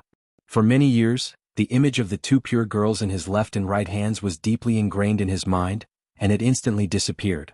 "Sister, where's your integrity? This kind of thing happened, it happened." The old man did draw a world map in the bedding after the incident, but everyone had a tacit understanding. "Don't reveal it in front of me like this. How am I going to face the future of my life like this? How am I going to have a pleasant conversation with you guys?" "Solomon, what nonsense are you talking about? At that time lives were at stake. In order to save you, Mr. Chin did his best." "How could he have those messy thoughts you said? How could he have the feeling? If he had been a little bit slower, both of you would have lost your lives. Sister Zhou was still the best." At the critical moment, she stood up and saved Qin Guang's glorious image of a savior that was about to collapse. Qin Guang nodded again and again. "That's right. At that time, my mind was also blank. I couldn't remember anything. I just wanted to save everyone. Let me tell you, I swam from the other side of the lake. It was a long distance and time was tight. After diving, weren't there 4 people before the 2 of you? When I rescued the 2 of you on the boat, I almost passed out from exhaustion. How could I remember what I did at that time? I forgot it all." Then he added another word in his heart. "That would be weird. Sister Zhou was really a wonderful person." As she said that, she opened the LV bag she was carrying and rummaged inside. She took out a checkbook and said, "Mr. Chin, I really don't know how to thank you for saving our lives. On behalf of Shirue and Solomon, I have a small token of my gratitude. It's not enough to show my respect, but please accept it and don't refuse it." As Sister Zhou spoke, she swiftly wrote down a few numbers on the check. Chapter 83. She actually has her own motive for doing this. She doesn't want Jin Shirue and Jiang Ye to remember Qin Guang's kindness in their hearts.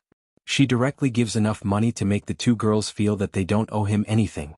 Qin Guang naturally won't be able to rely on this kindness to entangle with the 2 girls, killing 2 birds with 1 stone. Qin Guang glanced at it. "My goodness, if I'm not wrong, this is 100,000? The old man's life is in danger of 100,000 today. Big Beard Dang hasn't even gotten his 100,000 yet, and there's already a harvest here. Today is a good day to go out, a good day to get rich, a good day to get 100,000. That's right, what tea and chat, what dear melody, it's all for nothing. It's still the bright red money that's more practical. Come to think of it, this is the first time I've seen something as grand as a check. You can just write something on it and you can get money?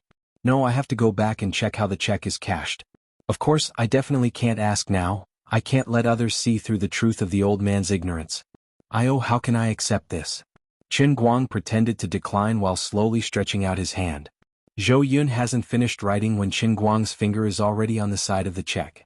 Unexpectedly, halfway through, Jiang Ye suddenly appeared and snatched the check from Zhou Yun's hand. "Sister Zhou, what are you doing?" Qin Guang saved Mai and Sister Shirue's lives. 100,000 yuan is enough to send him off? Mai and Sister Shirue's lives are only worth 100,000 yuan? Are you humiliating brother Qin Guang, or are you humiliating me and Sister Shirue? How can you use the stink of money to tarnish brother Qin Guang's life-saving grace? Jiang Ye is a little angry. She is a clever person. How can Zhou Yun's cunning thoughts be hidden from her? She would not easily get angry with Zhou Yun over other matters. But I have feelings for Qin Guang and you still dare to interfere. Do you really think that I, Jiang Ye, am someone you can manipulate? Jin Shirue, who was standing on the side, knew her sister like the back of her hand. Knowing that she was angry, she hurriedly smoothed things over. "Yage, don't be like this. Sister Zhou didn't mean that. Don't make trouble." She might not listen to others, but since Jin Shirue said so, Jiang Ye first looked straight at Zhou Yun, then put the checkbook back in Zhou Yun's hands and said, "Sister Zhou, I'm sorry, I was a little too excited." Zhou Yun nodded repeatedly and smiled apologetically. No, I was thoughtless. It was said that being in the king's company was like being in the company of a tiger. Zhou Yun had been the manager of his left and right hands for many years, so of course she knew the true background of the two women. It was just that the two girls had never been calculative with her, causing her to almost forget their identities. That was why she had interfered so casually today. Now, she suddenly realized that the two of them could not be treated as ordinary celebrities. The three of them are competing with each other, leaving only Qin Guang, whose fingers are still in the air, in the wind. I don't feel humiliated. 10 yuan is humiliating, but this is a whole 100,000 yuan. It's enough for my mother's medical expenses for 5 months. My family still owes millions of yuan. Don't think of me so noble, 100,000 yuan, I think it's very real. What nonsense are you talking about? How can money smell like copper? It's fragrant. It's fragrant. Why don't you just sully me? Looking at Zhou Yun reluctantly putting the checkbook back into her bag, Qin Guang felt like 10,000 beasts were galloping in his heart, but he had to squeeze a careless smile on his face. That's right. How can I ask for your reward for being brave? Sister Zhou, you're too polite. How can I do that? I can't afford to lose face, ha. Then Qin Guang didn't want to speak anymore. He felt that this must be retribution. It was because he listened to the pirated songs of his right-hand man that he was now being punished by the god of fate. The cooked duck actually flew away in front of his eyes. Yet he was suffering because of his pride. He really couldn't bring himself to ask for it. The old man is wise his whole life, but in the end he still lost to his pride. It turns out that my skin isn't as thick as I thought. I say, Jiang Yage, you don't understand the ways of the world at all. We can't be friends with people like you. Qin Guang also blamed Jiang Yage wrongly. She stopped Zhou Yun not because she didn't want to pay a single cent, but because she had other plans. She didn't want the fate between her and Qin Guang to end so easily. At the moment when she was saved by him, Jiang Yage's thought of devoting herself to him was not a joke. It was rare for her to be sincerely moved, and she found that he was indeed a person of the same age as her. He didn't look annoying and he was quite handsome and happy. Of course she wanted to get to know Qin Guang more. At the same time she wanted him to know her better. Even if she really wanted to give him this 100,000 yuan as a reward, she couldn't give it to him as she did now. Anyway, the cooked duck flew away. Qin Guang was very hurt and he didn't have much interest in talking. On the other side, Zhou Yun was shocked by Jiang Yage. She suddenly remembered that she was just a manager who did odd jobs for others, so she didn't do anything extra. Fortunately, this place wasn't far from the filming location. The awkward scene didn't even last for 10 seconds. After turning the corner, they saw the busy crew in front of them. Seeing that they were back, someone immediately came to look for Jin Shirui and Jiang Yage. You two are finally back. Director Deng said that in this group of shots, Yage, you should have the feeling that you have just fought with someone, and there must be blood on your clothes and face. The people of the #1 makeup group are looking for you everywhere. The staff member walked over in a hurry and urged Jiang Yage to go with him quickly. On the other side, Jin Shirui was also caught by someone. The male lead came to look for her. Qin Guang didn't stay idle. A young man ran over and pulled Qin Guang, saying, "Hello, you are Qin Guang, right? Director Deng specifically asked me to guide you in your scenes. Come with me first. Put on your makeup first. I'll talk to you about the play while you do it." It was related to whether he could make a meteoric rise and embark on the road of Best Actor. Qin Guang immediately went into work mode and followed the young man to the makeup room. He thought that Big Beard Deng was really professional. He was just a 30-second piece of trash with no lines, and he even sent someone to talk to him about the play. Just because of Big Beard Deng's care, he had to bring out his best state no matter what. He couldn't ruin his reputation. He and Jiang Yage didn't go in the same direction. The makeup requirements of the leading actors were completely different from that of the extras. When passing by the shooting location, Qin Guang heard Big Beard Deng shouting at the top of his voice. The way his saliva was flying and he was pointing to the east and the west looked really interesting. Qin Guang instantly understood why Big Beard Deng didn't have time to pick him up. He felt that Deng Xiaojiang on the set was like a perpetual motion machine. As long as he stood there, no matter whether he was using his brain or pointing his fingers, he couldn't stop at all. Chapter 84. Click, click, click, Julia. I've told you many times. Did you not have breakfast or something? You have to be quick when you mount the horse. Do you look like you're running away in a panic with that sluggish look of yours? Yes, I know you don't know how to ride a horse, but I'm not asking you to ride me. You don't have to ask a stunt double to mount the horse, do you? This is a close-up of his face. You better show me some form. Old ma. Isn't Zhouya a little too short for you? Or else you can find me a shorter horse. Hurry up. Hey, what are you doing? If the horse is shorter, won't the camera on the slide be shorter too? Are you stupid? How much shorter? Can't you use a ruler to measure it yourself? Why do you have to ask me for everything? Old ma, are you looking for trouble? Open your eyes wide for me to see. It was written in black and white in the script. Counselor Zhuge opens the tent, rushes out, flips onto the white horse, fiercely lashes the horsewhip, and rushes into the depths of the forest. You brought me a stray horse? Are you King kidding me? Qin Guang knew the actor Zhouya who was being scolded. He was a big shot, but after being scolded by Deng Xiaojing, he only nodded vigorously without saying anything on his face. Under Deng Xiaojing's command, the rest of the crew ran around the set, busily preparing. The site supervisor Old Ma was the most miserable. He was like a spinning top under Deng Xiaojing's command, his head spinning non-stop. After being scolded badly by Deng Xiaojing, he turned around and scolded Xiao Hu from the prop team. It was so noisy on the set that it was like a food market. If he hadn't known that this was a movie and that Deng Xiaojing was just standing there, Qin Guang would have thought that he had gone to the wrong place. However, after the bustling and noisy preparation work was completed, following Deng Xiaojing's order, the previously noisy set suddenly quieted down. Not a single sound could be heard as everyone went about their duties. When Qin Guang saw the scene from afar, he subconsciously began to walk on his tiptoes, not daring to make the slightest sound for fear of disturbing the filming.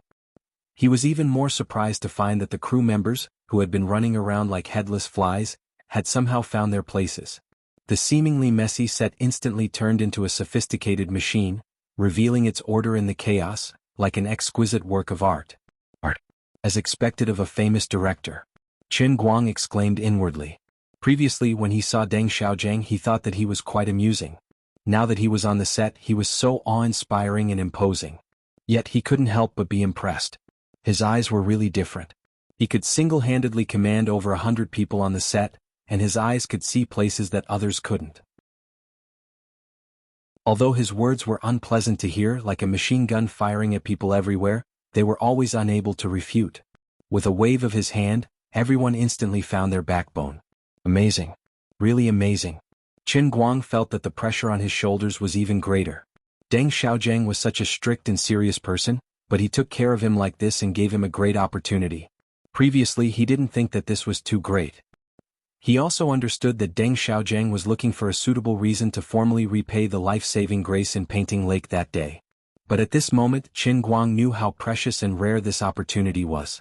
Silently following the assistant to the group makeup room, Qin Guang sat down and let the makeup artist fiddle with his face. The assistant next to him took the initiative to say, "Brother Qin Guang, time is tight, let's make a long story short. You don't have any acting experience before, right?"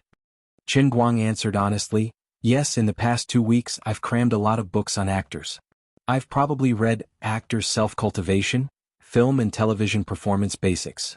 These books. I hope they'll be of some use." Qin Guang's words slightly surprised the assistant. He didn't expect this super loyal brother to be so concerned about this matter. He had done so much research before coming. In fact, the assistant was just a little inconspicuous assistant in the crew. He had just graduated from the directing major of Chinese drama school less than a year ago, and had been working with Deng Xiaojing's team to accumulate experience. Earlier that day, Deng Xiaojing had specifically looked for him, which had flattered him. After Deng Xiaojing had finished explaining the situation, he felt strange but his fighting spirit was also high. Everyone knew that Deng Xiaojing had a very strict attitude when it came to making films. Ever since he had become famous, there had been very few cases of people entering through the back door. To be able to get into his film, one had to be able to get his approval, and the other had to be the actor's image that he wanted. Even for some seemingly unimportant extras, Deng Xiaojing had always used experienced actors who had been in the film and television industry for a long time. For example, Qin Guang, a non-performing student with no acting experience, had been directly pulled into the crew by Deng Xiaojing and given the role of deputy general in fresh clothes and armor.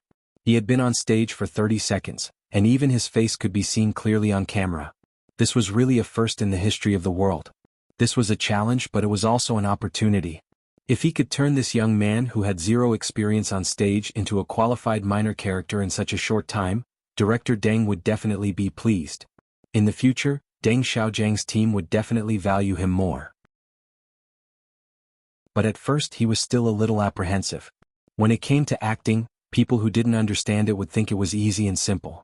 But as an expert, the assistant knew that a qualified actor's skills on stage couldn't be fake. Deng Xiaojiang had strict requirements for movies, and he would be able to see through the slightest mistake with a single glance. These 30 seconds were going to be a tough battle. But luckily it was only 30 seconds. Bro, you actually made up for it yourself. Thank God, this has a lot of potential. Even if your acting skills are like a blank piece of paper, bro, I'll give you an emergency training. It shouldn't be that you can't even last 30 seconds. Then let's start now. The assistant shouted in high spirits, startling the makeup artist who was applying a wig to Chen Guang. Chen Guang nodded solemnly. Okay. About 2 hours later, the assistant, who had been proud of his future and full of enthusiasm for life, began to doubt his own life. Looking at Chen Guang, who had connections, the assistant felt that Chen Guang must be sent by the heavens to punish him, right? I can't accept this way of life. Heavens. This bro is poisonous. Chapter 85. If he really had zero acting skills, I might be able to salvage the situation. But his acting skills are not zero, it's negative. Bro, you've been learning how not to be a qualified actor for the past 2 weeks. Ever since this assistant had graduated, he had joined Deng Xiaojiang's team. A newcomer who could be picked by Big Beard Deng was also quite talented in the school. After traveling with Big Beard Deng for a year, the assistant boasted that he was very knowledgeable. He had seen all kinds of people and actors. He had also taken on some commercials and acted as a director. He had some achievements and met all kinds of talents. The investor had sent his mistress over to play around with a rich second-generation heir. Okay, there was also his cousin who was studying in high school. Which one of them had a foundation in acting? Didn't that mean that under his constant guidance, the commercial was successfully shot? In the past, the assistant thought that he was talented and that he would eventually become an evergreen tree in the Chinese film industry like Big Beard Deng. He would become a top director who perfectly combined business and art. He would leave behind one blockbuster film after another that was worthy of praise and box office hits. He would leave a strong mark in the history of the Chinese film industry, until he met Chen Guang. Whether it was the performance type, the method type, or the most extreme experiential type, the assistant thought that he could explain the profound and simple terms to Chen Guang and did a very good personal demonstration. At the same time, he spent a lot of effort to understand the state of the assistant general that Chen Guang was going to play. You are the assistant general. The general that you deeply respect is being humiliated by the other general in a scolding match. How do you feel at this time? Anger? Unwillingness? Hate each other? With a strong urge to fight with the other party for 300 rounds to restore the dignity of the general. Look at my expression. How should a person look when they are angry? Eyes wide open, nostrils slightly open, lips slightly long, teeth clenched. Come, look at my expression first. Try it in front of this mirror. This was the technique of the performance type. Your nostrils are too big. You remind me of Erkong. Your nostrils are almost covering your face. Can you shrink it a little? Bro, you are hysterical, not angry. Bro, the mirror is crying because of you. Well, for a person with no foundation, it is a bit difficult to use the performance type to act. Let's change our way of thinking. Bro Chen Guang, who is the person that you respect the most since you were a child? The assistant chose to give up the performance type. Chen Guang shook his head. It's my dad. Bro Yang, wait a minute. I know what you want to say. You must want to say, imagine him being humiliated by someone. What kind of expression should he use to face it? You might really say a few curses to demonstrate, but Brother Yang, with my temper, I'm usually very easy to talk to. I just can't stand people talking bad about my parents. I'm not joking. I really can't say it. Why don't you change your example? I'm really sorry. When the assistant named Yang Shi heard this, he secretly rolled his eyes. If you weren't personally invited by Director Deng, I would really want to strangle you to death. Yang Shi was helpless. Then let's change the person. You are a language teacher in primary school, right? What do you think? Chen Guang was silent. That's my mom. In the end, it was Chen Guang's fake cousin who got implicated. Of course it was useless. In fact, if it was Chen Guang's parents, not only would it be useless, Chen Guang might even have to go to the hospital to recuperate for a while. Well, the method was also an avalanche. Experience type?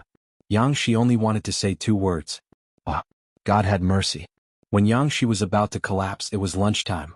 The short rest saved his crumbling mind, but it brought him an even more terrifying nightmare. The reason was simple. Big Beard Deng was carrying a lunchbox and strolling over. As Big Beard Deng walked, he stuffed food into his mouth while greeting the crew members who passed by. His steps were very slow, but every step he took was like a blunt knife cutting into Yang Shi's heart, causing him to twitch in pain. At the same time, Qin Guang also knew that his performance this morning was terrible. After 2 hours of struggle, he was faced with a cruel reality. In this world there were indeed people who were born actors. When they stood in front of the camera they were like actors. However, there were also people who were not born actors. When they stood in front of the camera they were like a tragedy. Unfortunately, this tragedy was him. Studying hard for 2 weeks was useless. It only left him with scars. He was helpless. Usually he swindled people and lied with his eyes wide open. He felt no pressure doing these things.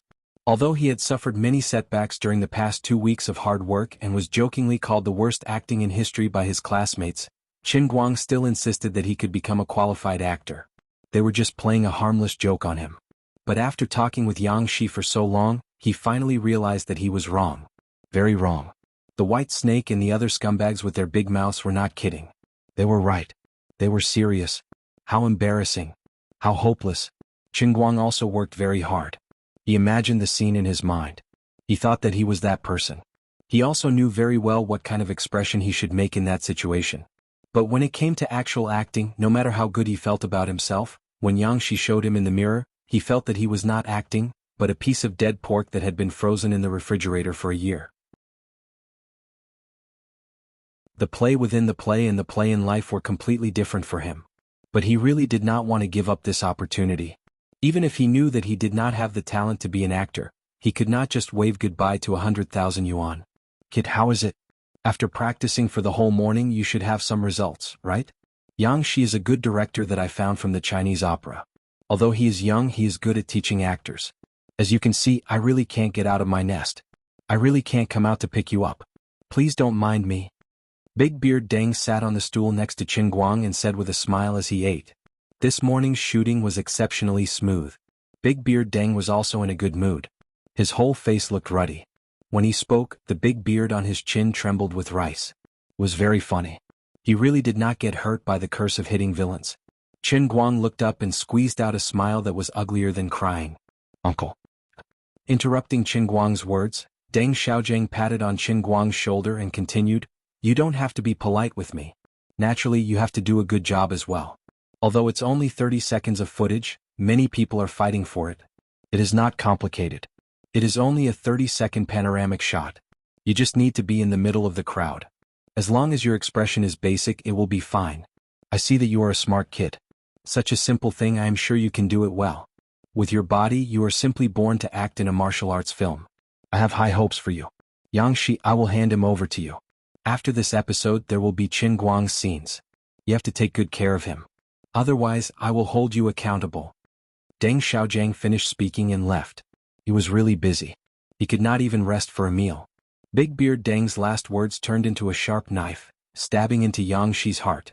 Qin Guang and Yang Shi looked at each other helplessly. They sighed helplessly. Such a disaster was destined to happen.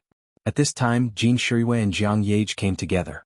Qin Guang and Yang Shi's eyes lit up at the same time. Chapter 86. Qin Guang's eyes lit up. He thought that Jiang Yage and Jin Shuiwei had finally found their conscience and felt that he had saved their lives, so he should at least give them some compensation. When the time came, even if he had to reluctantly accept it, he would pretend to be unwilling and accept it. Yang Shi's eyes lit up because he finally saw his savior. Although Jin Shuiwei and Jiang Yage were child stars and had been famous for a long time, the two of them had walked step by step to where they were today and stood out from the other child stars. They did not rely on their unpredictable and shocking backgrounds. More importantly, it was because of their diligence and talent. Deng Xiaojiang had once told Yang Shi that the reason why he had chosen the left-hand and right-hand duo for this movie was because the two of them were very compatible with the temperament of the character he wanted. The other reason was because of their acting skills. Even a great director like Big Beard Deng, who had seen a lot of things, admired them very much. Different from the general young actors, most of whom are mainly methodical and experiential, Jin Shuiwei and Jiang Yage are out-and-out expressionists. The control of the two's micro-expressions, a frown, a smile, a frown, and a curl of the lips, were all controlled to the pinnacle, not a bit more, not a bit less. Even Big Beard Deng was amazed. It was really rare to see such a young person reach such a realm in the path of expressionism. Usually, top-notch performers were the exclusive domain of veteran actors, but these two had broken this convention. It could only be explained that these two girls were born with excellent acting skills, and had perfect control of their expressions and body details. If not for the fact that the two girls were really young, when Deng Xiaojiang chatted with Yang Shi and his other subordinates, he would have described Jin Shirui and Jiang Yage as masters of expressionism.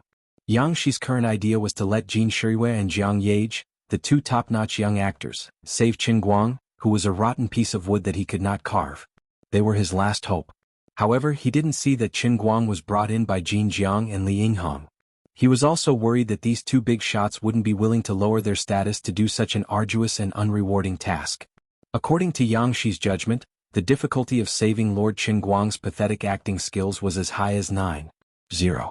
Forget it, I'll bite the bullet and give it a try. After all, this little brother saved the lives of two big shots. If they're not busy, they might agree, right?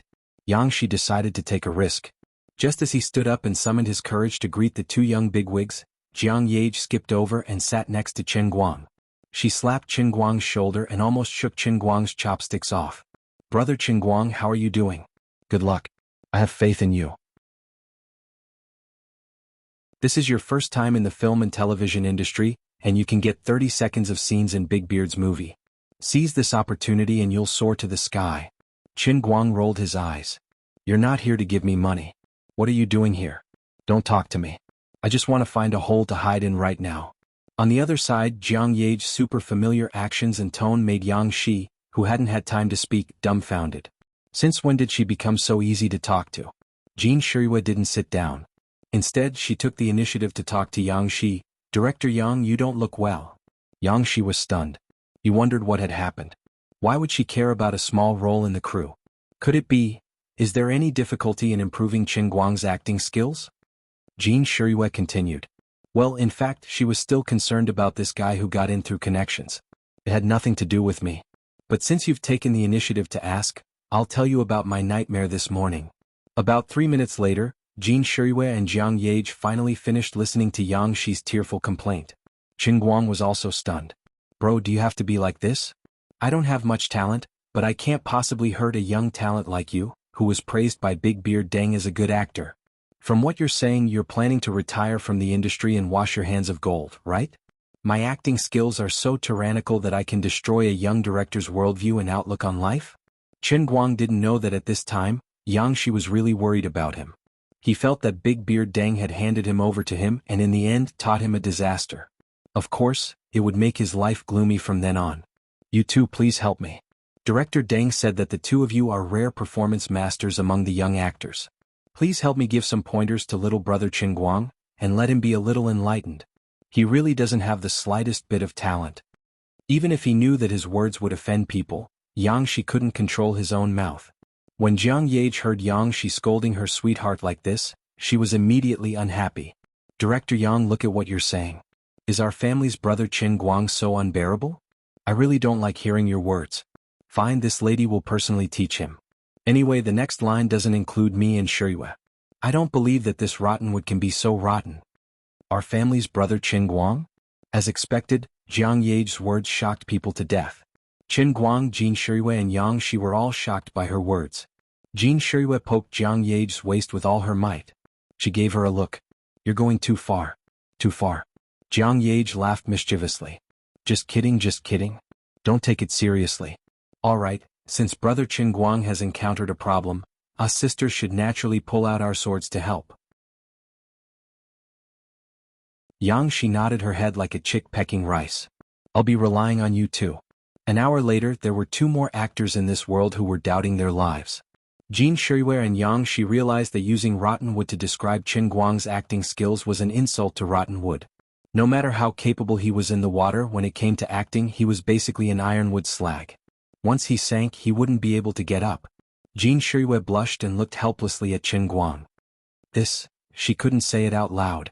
Jiang Yage was the one who spoke her mind. "Brother Qin Guang, everyone is different. God is fair. He opens a window for others, but he will definitely close a door later on. Even if you can't be an actor, it doesn't matter. You're very good in other aspects. Yang Shi also had a bitter expression on his face. He couldn't say a word for a long time. His last life-saving straw had been burned to ashes by the destructive negative acting skills. Master Qin Guang wanted to throw down his armor and run away. He couldn't bear the humiliation. Brother Yang, I'm really sorry. Shirui and Grace, thank you for your help. I Qin Guang know my talent is limited. I'm really not cut out for this job. I'm really sorry for wasting everyone's time. I'll go say goodbye to Director Deng. After saying that, Qin Guang walked in the direction of Deng Xiaojiang. It wasn't that he was willing to give up the 100,000 yuan. It was purely because after such a long period of training, it had no effect. Even if he was thick-skinned, he really didn't have the courage to continue staying here. After saying that, Qin Guang planned to slip away. Qin Guang, come here. It's your turn. Come over and rehearse first. Find the feeling. At that moment, Big Beard Deng had just finished shooting the previous one and charged straight back. Following Big Beard Deng's loud shout, hundreds of pairs of eyes from the entire crew suddenly fell on Qin Guang. He was the top minor character that Big Beard Deng personally selected. These crew members were also very curious. They all wanted to know if this life-saving benefactor could take this opportunity to enter the entertainment industry. After all, Big Beard Deng rarely made a mistake in judging people. Qin Guang's face turned completely white. This time, it was impossible for him to slip away quietly. However, he couldn't just throw away his job in front of so many people and ruin Big Beard Deng's stage. What should the old man do? Really save me. Quick, give me a world and a cup to practice my acting skills.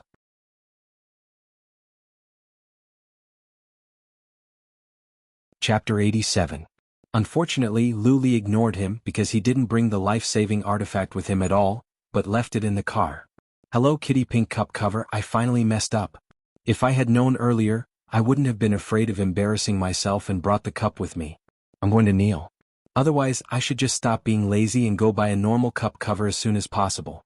Soldiers are trained for 1,000 days to be used in a single moment. Right now, the old man really needs the Holy Grail to save his career, but he left his only savior in the car. I want to die. Deng Xiaojiang called out to him, but seeing that he didn't move, he simply turned around and walked over, laughing as he patted Qin Guang's chest. Kid, weren't you pretty capable before? Why are you so scared now? This isn't like you. Come on, don't be afraid. I'm here to watch.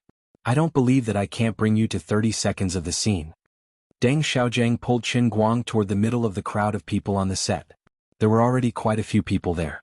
The nearby walk-on actors were so envious that their eyeballs almost popped out. To be brought in by Deng Xiaojiang personally, this was simply a VIP among walk-ons. Director Deng. Qin Guang wasn't a person without integrity. Even if he wanted to get 100,000 yuan, he felt that he couldn't ruin Deng Xiaojiang's reputation and movie. He decided to confess and be lenient. Deng Xiaojiang glared at him. Why are you stuttering? Let me tell you. You're not allowed to back out. To tell you the truth, 100,000 yuan was already prepared for you a long time ago.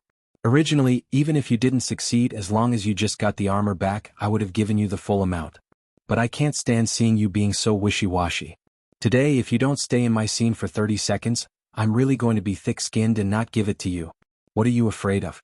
I, Deng Xiaojiang, am going to put my reputation on the line. Even if you don't have any talent, I'll still bring you to stay in this movie for 30 seconds. You can even show your face. Deng Xiaojiang didn't know how much Yang Shi had taught Qin Guang, but he felt that even if Qin Guang hadn't learned anything at all, it wouldn't be difficult for him to sell it now. My uncle. Do you have to make such a grand aspiration? I feel like both of us will be put in a difficult position. As a result, the VIP walk-on, Qin Guang, was dragged to the center of the set in a daze by Deng Xiaojiang. Then he was pushed onto the back of a horse and sat behind the general with his neck hunched. He didn't look like a general, but more like a prisoner on his way to the execution ground. After a brief hubbub, the noisy set immediately entered rehearsal mode under Big Beard Deng's orders. At this time, although Big Beard Deng had already seen that Qin Guang's condition was not right, he was still full of confidence. No matter who it was, they would not be able to adapt when they appeared on camera for the first time. 2 hours later, Big Beard Deng was completely dumbfounded. He was extremely picky when it came to making movies. Even the slightest flaw would be seen by him on the monitor, and he had zero tolerance for any flaws. That was why his movies were a perfect combination of commercial and artistic value. But it was a pity that Qin Guang's acting skills couldn't be called flaws, but lightning and fire. Big Beard Deng didn't blame Yang Shi. With his attainments, he could see that it wasn't that Yang Shi didn't work hard, but that Chen Guang was hopeless. A good veteran actor could single-handedly revive an entire movie. A rat's poop could also spoil an entire pot of soup. Unfortunately, Chen Guang was the top-notch rat poop in this pot of soup that could fight 100 by himself. Even though Big Beard Deng had deliberately adjusted the position of the camera so that most of Chen Guang's body was hidden behind the general, only a small part of his face was exposed. But that strong sense of incongruity still broke through the sky again and again. If it weren't for the fact that he had boasted in front of everyone and solemnly promised that he would give him 30 seconds of face time in this movie, Big Beard Deng would have gone out to grab an extra long ago. Rehearsing such a short scene with such a huge crew took 2 whole hours. Jiang Yage and Jin Shirui watched from afar, their palms sweating for Chen Guang and Deng Xiaojing, the 2 poor men who were riding on a tiger's back. "Director Deng, I think we should take a break first. Everyone is a little tired." Old Ma jumped out in time and became Big Beard Deng's savior. Big Beard Deng was also helpless. It was meaningless to continue wasting time. He waved his hand. "Everyone take a break." Chen Guang jumped off the horse dejectedly. "Director Deng, I think we should just forget about this. I'm really not cut out for this. I'm really sorry for wasting so much of everyone's time." Deng Xiaojing shook his head. No. This is not your fault. I thought too simply. It's not your fault. You take a break first and adjust yourself. I'll think of a way. You can't leave. Otherwise, where will I put my old face? There must be a way. In the end, Chen Guang did not leave. This matter was no longer just about him. It was about Big Beard Deng's face. Deng Xiaojing was kind enough to help him. It was fate that made a fool out of him. Chen Guang did not like to leave a mess behind. Yang Shi sat down next to him and sighed. "Actually, this is also my fault. If I had come to you 2 weeks earlier and planned earlier, things might not have turned out like this." Chen Guang shook the armor on his body. Wearing such an armor on such a hot day was actually quite uncomfortable. At the same time, he could be considered to have experienced the pain of being an actor. "Big brother Yang, look at what you're saying. I was the one who messed it up and you guys are taking the blame for it. How can I do that?" As the 2 were talking, Jiang Yage ran over with a phone. It was the phone that Chen Guang had given to the props team before the audition. She said, "Brother Chen Guang, it's a call for you." She, on the other hand, had become an errand boy. "Thanks." Chen Guang took the phone and saw that it was Sun Xiaoxuan. Well, today's acting was ruined and the swimming competition was cancelled. What an unlucky year. Sun Xiaoxuan asked where he was when he answered the phone. Of course, Chen Guang could not tell the truth. He only said that he was in an emergency and was not at school. Naturally, he could only withdraw from the competition. Sun Xiaoxuan was considerate. He did not ask where he went or what he was doing. Instead, he comforted him. When he finally hung up the phone, Sun Xiaoxuan said that the counselor, Zhuo Jingxi, had been waiting at the swimming pool for 2 hours, but she did not see him. She did not look good, so he asked Chen Guang to go back to school and find a chance to explain it to teacher Zhuo. After hanging up the phone, Master Chen Guang sighed heavily. "This is bad." Sigh. Beside Chen Guang, Jiang Yage, Jin Shirui, and Yang Shi all sighed in unison.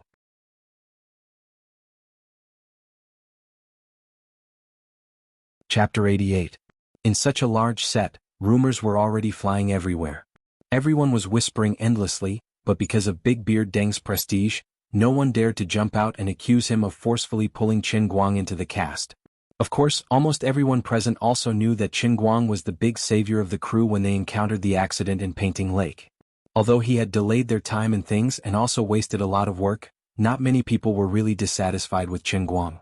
They just felt a headache for him and felt helpless. In addition to Jin Jiang and Jin Yage, the other 4 people who had been saved by Chen Guang also took advantage of the break to come over and thank him profusely. If it weren't for Jiang Yage secretly informing the 4 that she had already taken care of Chen Guang for the day, the 4 of them would have even planned to hold a feast outside to properly thank Chen Guang. Because of this, although the crew and the actors were helpless and unhappy, they all restrained themselves. Many people even began to sympathize with Chen Guang in their hearts, secretly complaining that Big Beard Deng had to go to a dead end. "You said you wanted to express your gratitude and you didn't lack the money. You could have just given him 100,000 yuan, but you insisted on making him reluctantly play such an insignificant role, but it couldn't get past your own picky eyes. Aren't you putting yourself and little brother Chen Guang on the fire to roast? Isn't that embarrassing? Forget it, anyway. The one who has the biggest headache from delaying the progress of the shoot is you, the chief director Deng Xiaojing. These 2 hours have already been wasted. If you dawdle a little longer, most of the afternoon will be wasted. There will come a time when you, Big Beard Deng, can't take it anymore? Everyone was thinking this in their hearts, and their mouths were only whispering to each other. They were all waiting for the moment when Deng Xiaojiang accepted his fate and gave up on Qin Guang. After watching for so long and rehearsing so many times, as long as one's eyes weren't blind, they could see it. This little brother Qin Guang really didn't have that kind of ability. What's more, it's you, Big Beard Deng. You're so picky, yet you insist on forcing this lord to do it. You're making things difficult for him, and you're making things difficult for yourself. Unfortunately, Deng Xiaojiang had a stubborn temper. Once he decided on something, he would not turn back until he hit the southern wall. Now his head was almost full of bumps, but he still stubbornly refused to give up. Old Ma had tried to persuade him many times, but Big Beard Deng did not listen. My dear old Deng, look at brother Qin Guang's appearance now. Look at the others too. It's such a hot day, yet everyone is wrapped up tightly in their armor. It's so tiring. Look, everyone is sweating and their faces are red. Isn't this torture? Otherwise, why don't you let little brother Qin Guang off and let you and everyone else go? I'll go get the money and transfer it to him so that he can leave quietly. Okay. Old Ma began to persuade him again. But Deng Xiaojiang was still stubborn. He shook his head. No. This isn't just about me now. Old Ma, think about it. I called brother Qin Guang over, but in the end, I wasted so much effort and let him leave with his tail between his legs. Yes, I gave him the money and the matter ended. But how can I face Qin Guang? Others are sweating, but isn't Qin Guang also tired? The pressure he's under right now is the greatest. I called him over anxiously, but he left with his tail tucked between his legs. What's this? What will others think of him? How disappointed will he be? He can't be like this. He's still a child after all. How much psychological trauma will this cause him? I must try again. If it really doesn't work, I'll pretend to let him pass and redo it later. Old Ma nodded. I guess that's the only way. Let everyone rest for another 15 minutes, then we'll continue? Deng Xiaojiang nodded helplessly. He looked at his watch. It's 3 in the afternoon now. We'll continue at 3:15. I'll pretend to finish this scene at around 4. We'll wait for brother Qin Guang to go back, then we'll redo it. Tell Jin Shiyue and Jiang Yage to change their clothes and remove their makeup. They can call it a day. They won't be able to film another scene in the afternoon. So, it's such a pity for such a good talent for martial arts. Actually, whether it's his temperament, figure, or looks, he's the best actor. It's just that his acting skills are unprecedented. Qin Guang also felt that the atmosphere on the set was lifeless. Of course he knew why. This scene couldn't go on and Deng Xiaojiang wouldn't let them leave. It was such a good thing, but it had become such a mess, embarrassing everyone. Zhouya, what do you mean by that? Apologize to brother Qin Guang right now. At that moment, Jiang Yage's voice came from not far away. She had her hands on her hips, glaring at the actor who had played the role of the fugitive strategist like an angry rooster. Beside her, Jin Shiyue was trying to persuade her, but Jin Shiyue was also looking at Zhouya with disdain. Qin Guang turned his head and saw the three of them huddled together, making a ruckus. Zhouya's military robe was half-draped, and he was sweating profusely from the heat. After being questioned by Jiang Yage in such a loud voice, and even asked to apologize to Qin Guang, he looked like he was in a difficult position. He was also depressed. He had only arrived on set a few days ago to participate in the mid-filming, so he wasn't there when the boat incident happened. Although he had heard from others that Qin Guang had saved people, he hadn't experienced it himself, so he didn't feel much about it. Besides, it didn't have much to do with him anyway. Today, because of Qin Guang, the entire cast and crew were delayed. Zhouya was wearing a thick and hot robe and he was feeling especially depressed. He casually complained to the few small-time actors around him, saying that Qin Guang was really thick-skinned, and that he didn't have the slightest bit of ability, yet he still wanted to repay the favor and insisted on joining the cast and crew. Wasn't this a waste of time? Big actors like us who earn millions every minute, have become trash to accompany him in his studies. All he did was save a few people. Isn't he a little too thick-skinned? These words were coincidentally heard by Jiang Yage, who was standing next to him. This was bad news, as if they had poked a hornet's nest. Jiang Yage had a fearless personality to begin with, so she immediately jumped up and down at Zhouya. How dare you slander my big brother Qin Guang behind my back? I'll tear you apart. Although Zhouya was a veteran in the acting circle, be it fame or background, he was a far cry from his left and right hands. Jiang Yage's attitude immediately put him on the spot. Should he lower his head and admit defeat? No matter what, he was still a senior. How could he raise his head in the future when he was scolded by a junior in front of so many people? Zhouye didn't understand. In the past, although the two girls on his left and right hands were big shots, they were still quite amiable in their dealings with others. Although they weren't exactly respectful to the seniors in his circle, they would still treat each other well when they met and chatted. Why was it that he had only said a few bad things about Qin Guang in private, and Jiang Yage was like a lit barrel of dynamite, unwilling to let go? Is there something wrong with your brain? Following Jiang Yage's loud outburst, even more people turned to look at them. Some of them breathed a sigh of relief in their hearts, thinking to themselves that someone had finally stepped forward to speak up for the big guy. Of course, there were also people who were indignant. No matter what, with the kindness of Qin Guang saving the lives of 6 people that day, these people would feel that it was only natural for them to accompany him for another 3 days, much less accompany him for an entire day. Zhouye didn't see the situation at that time. It was really a matter of life and death. 6 lives were lost. Even Jin Shirui and Jiang Yage were among them. This act of bravery for a just cause was priceless.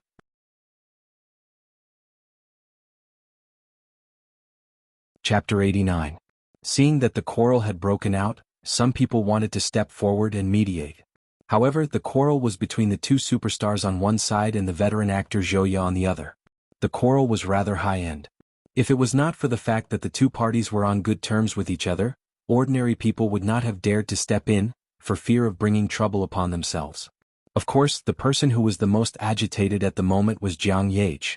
The other people in the production team who had worked with the 2 of them for a long time had a rough idea of their personalities. Jin Shirui was easier to deal with.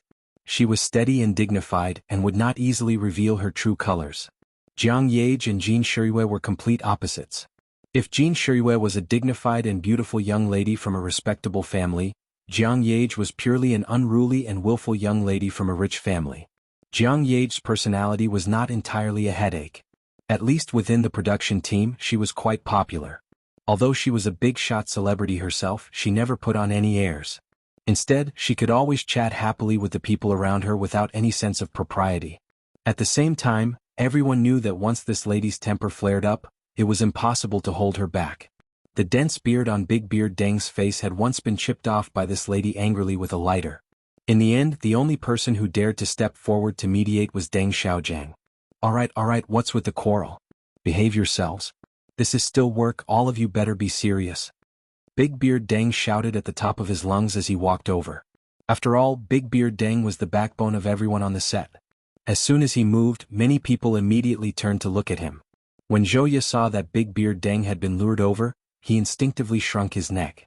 Actually, he was not in a good state that day, and he was afraid that Big Beard would take advantage of the situation to teach him a lesson. Jiang Yage, on the other hand, seemed to have found someone to rely on. She pointed at Zhouye and said, "Director Deng, you didn't hear what Zhouye said just now. Qin Guang helped us so much, so how can he speak of him in such a manner? He said that brother Qin Guang wanted to repay his kindness. This is too much." Hearing this, Deng Xiaogang's expression froze. He looked at Qin Guang, who was watching from afar with some shame. On the other side, Zhouye knew that things were not looking good when she saw Deng Xiaogang's expression. It seemed that Director Deng really cared about Qin Guang's feelings. If Jiang Yage had not pointed this out, perhaps the situation could have been eased. Now that things had come to this, Zhouye might as well throw caution to the wind. He stiffened his neck and said loudly, "Am I wrong?" "Yes. I knew he had saved someone. It was a great act of heroism." But could this be confused with whether he could act or not? Everyone knows that Director Deng's attitude towards making movies is one of the most serious and rigorous people in the industry. He strives for perfection. Our movie is also one of the most anticipated domestic blockbusters of the year on the internet. If Qin Guang really had the slightest ability to act well and could pass this scene under Director Deng's standards, of course it would be great news for everyone. As he said this, Zhouye gulped again. He carefully observed everyone's expressions and continued, "But now? How long has it been? It's been almost a whole day." Everyone could clearly see that he really didn't have the ability to do so, yet he still insisted on doing it. Director Deng owed him a favor, so he could not bring himself to make things clear. "But we are making a movie and we are doing art. We can't make do with this. The millions of people in the country will not agree to this. Since that's the case, someone has to stand up and be the bad guy. I Zhouya will take care of this bad guy today. It doesn't matter if I offend people, make everyone unhappy or make them unhappy, I Zhouya will accept it. Although Deng Xiaojiang was determined to let Qin Guang rehearse again, he could not deny that what Zhouya said made sense. He had already decided to pretend to let Qin Guang cross the line. This was the only compromise he could make. But on the surface he did not agree with Zhouya's opinion, so he glared at him and said, "Shut up. Whether my decision is right or wrong, I will take responsibility for it. It's not up to any of you to point your fingers and meddle in my affairs." As soon as Deng Xiaojiang said this, his eyes widened. The prestige of a famous director was on full display, and everyone immediately kept quiet out of fear. Everyone, including Zhouya, suddenly remembered that no matter what, the person standing in front of them was Deng Xiaojiang. Don't be fooled by his cheerful appearance, but when he really got angry, he was famous in the industry for not giving a damn about his own family. If he insisted on something, everyone had to shut up. As a famous director, he had this kind of temper and arrogance. Seeing that the situation had reached a boiling point, Qin Guang made up his mind. He stood up and said, "Director Deng. Qin Guang, don't mind me. I Deng Xiaojiang always keep my word. Whether it's right or wrong in my crew, I have the final say." Deng Xiaojiang interrupted Qin Guang. Qin Guang knew that his uncle was determined to stand up to him. Even if it meant offending a famous actor, he would not hesitate. To be honest, Qin Guang was very touched. He never thought that Deng Xiaojiang would side with him like this. Deng Xiaojiang had only saved a few people, yet Qin Guang had embarrassed him so much that he had no choice but to act unreasonable in front of everyone. Qin Guang felt very guilty. Qin Guang made a decision. "Director Deng. Call me uncle." Fine. He was interrupted by Deng Xiaojiang again. Deng Xiaojiang meant that he didn't even care about the investors anymore. He would just treat him as his nephew. He was going to waste an entire day's worth of investors' money for his nephew. "Fine, uncle. This is what I think. I really want to try, but it's already been a whole day. If I keep wasting time like this, I'll be letting everyone down. How about this, we compromise? I'll just rehearse one more time. If it still doesn't work, I won't say anything and we'll leave immediately. Uncle, even if you want me to stay, I won't be able to. I really don't have the face to stay. Apart from that, I also want to apologize to Mr. Zhouya, as well as all the other crew members and actors who were delayed by me. Because of me, everyone has worked so hard. If that was it, then the matter would end here. Forget it, let's not rehearse for the next one. Let's just shoot it. If it succeeds, it succeeds. If it doesn't work, then it doesn't work," Qin Guang said firmly. Seeing his determined and serious expression, Deng Xiaojiang sighed helplessly in his heart. "Fine, it turns out you have a stubborn temper. You really suit my taste. It's just a pity your acting skills. Sigh. Fine, let's rest for another 10 minutes. Then we'll start shooting. Let's shoot it." Deng Xiaojiang put the final nail in the coffin. Jiang Yage couldn't be bothered to continue arguing with Zhouya. She quickly ran over to Qin Guang and said, "Time is tight. Let's practice one last time." Qin Guang shook his head. "No, let me tell you, I was too nervous before in front of the camera. That's why I didn't perform well. I put the glass of water in the car. Let me drink some water to calm myself down. I promise when I get back from the shock, this shot will definitely make you look at me in a different light. Otherwise, I'll dig out my own eyes. In this life, not only will I never act in a movie again, I won't even watch one." When he spoke, Qin Guang's tone was resolute and decisive. He was filled with unprecedented confidence and resolution. After saying this, Qin Guang ran out of the set in his armor and went straight to the parking lot. His movements were so fast that Jin Shirui and Jiang Yage were completely caught off guard. When they came to their senses, he was already far away. Jin Shirui looked at Jiang Yage in a daze. "Yage, what did he just say? Drink some water to calm himself down? He'll be able to act well after he calms himself down?" Jiang Yage nodded vigorously. "Yes." Yang Shi sighed. "I think what he wants to drink must be juice from the Queen Mother of the West Flat Peach. Otherwise, how could he be so confident?" Lord Qin Guang didn't care what other people thought. At that moment, he was sitting in the car, holding the pink kitty Holy Grail and carrying out an extremely difficult negotiation. "Sister Lioli, my elder sister, my empress, my grandaunt, old man kneels to you. You must save me this time. Save me. Otherwise I'm dead meat. Come out and show yourself, or I'll slit my throat in front of you. Be good, don't make a fuss and help me. If I screw up this time, I really won't be able to live on." The glazed bodhisattva who saves me from suffering, please have pity on me and help me out.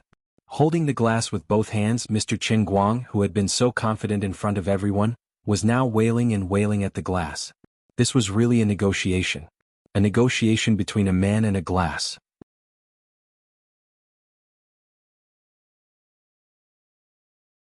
Chapter 90. Unfortunately, it didn't matter if he threatened her with death, cried to the heavens and earth, or called her Great Aunt. Emperor of the Azure didn't make a move no matter what. The bikini beauty on the heavenly Holy Grail was still as mysterious and unmoving as a mountain. After the incident at Wenxing Town Branch, Qin Guang was 100% sure that Emperor of the Azure knew what he was talking about. She was just pretending to be a fool and pretending to be profound. Hearing those words, Qin Guang's forehead was covered in black lines.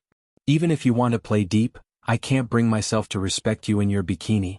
No way. Now that things had come to this, the old man could only use his trump card. I'll let you see what it means to have no moral integrity and no lower limit. The old man will fight it out with you. Alright, since you insist on pretending to be offline, then don't blame the old man for using his trump card. You forced me to do this. I'll fight it out with you. Otherwise, give me the world in a cup to practice my acting skills. Otherwise, hee. As Qin Guang spoke, he opened the cup and drank the remaining half of the tea in one gulp. Then he poured the tea leaves away. Following that, he closed the car window and locked the car door. Then he swiftly unbuckled the belt of his armor. He hated that he was wearing armor and didn't have the familiar zipper. It made his domineering actions less powerful. However, it didn't matter. As expected, the Emperor of the Azure, who had been complacently in the world in a cup, had an ominous thought when she saw this scene. Looking at this grandson's posture, he was going to use that trick. This bastard was going to piss on the cup. Are you really going to break the limit of how low you can go in my billions and billions of years of life? I'm one of the top 10 god emperors in the endless heavenly realm, and I'm being threatened by a mere mortal like you. You should at least maintain basic respect for me, the god emperor. I really want to strangle this guy to death. When Qin Guang completely unbuckled his belt and was ready to take off his armor, Emperor of the Azure knew that she could not remain silent any longer. With Qin Guang's personality, he really could do it. Hey. Don't go too far. The next time you enter the cup world, I'll let you have a taste of my goddess's 3 days and 3 nights. Emperor of the Azure couldn't hold it in any longer. She roared in Qin Guang's mind, don't you know that I'm preparing for the next world in the cup? You forced me to come out and talk nonsense with you again.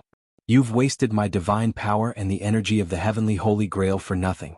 Believe it or not, you won't even have a health pot next time. You good for nothing. Can you not disturb me every time you encounter something? You're the God's chosen savior, can you learn to be self-reliant? Seeing that this woman finally couldn't hold it in any longer, Qin Guang was relieved. He was most afraid that she would completely disappear. As long as she appeared, there would definitely be room for discussion. He only asked, sis, don't joke around. You've already said that since I'm the God's chosen savior, I know that I have a very cool and domineering cheat. Wouldn't I be stupid if I didn't ask you for help when I'm in a bad situation? You're right. I have nothing to say to that. Emperor of the Azure was instantly defeated. Qin Guang grinned. At least you know what's good for you. Hurry up and give me a world in the cup to improve my acting skills. Hurry up and stop talking nonsense. I really don't have that. The preparation work isn't complete yet. If you activate the world in the cup, you might die in there. Besides, even if I can give you the world in the cup now, it's impossible for you to practice your acting skills. Young man, wake up. Right now, the heavenly Holy Grail is only the most basic level. It's just for you to practice your English. At the same time, the Sea of Moments in the immortal heaven also gave you a great body. Or perhaps it's just to practice your gaming skills. These things that rely on reflexes and a little experience aren't a problem. However, acting skills are much more difficult than the previous 2 times. This requires you to have perfect control of your own emotions. More importantly, you need to be very familiar with the emotional changes of the character you're playing. This requires much more knowledge than learning English and playing games. You'll need at least the world in the cup, which is the 2nd level of heaven. For now, you'd better save it. Emperor of the Azure decisively rejected. There's no world in the cup. There's no room for discussion. Even if you want to pee into the cup, I'll accept it. Emperor of the Azure said seriously. I don't care. Anyway, you have to help me this time. If I can't act today, I won't live anymore. I'll let you have a taste of the holy virgin water that the old man has kept for so many years. Whatever you say is useless. You better be more like it. You have to know that you'll still have to use this cup to drink water later. Emperor of the Azure felt like her divinity was about to collapse. Qin Guang said coldly, "Oh ho ho ho, for the sake of money, for the sake of the old man's reputation, I can totally overcome this difficulty. That's 180,000 yuan in total. That's enough for my mother's medical expenses for 9 months. For the sake of money, I'm going all out. I'm going to perish together with you. Don't you have the divine spell to control emotions? Give me one.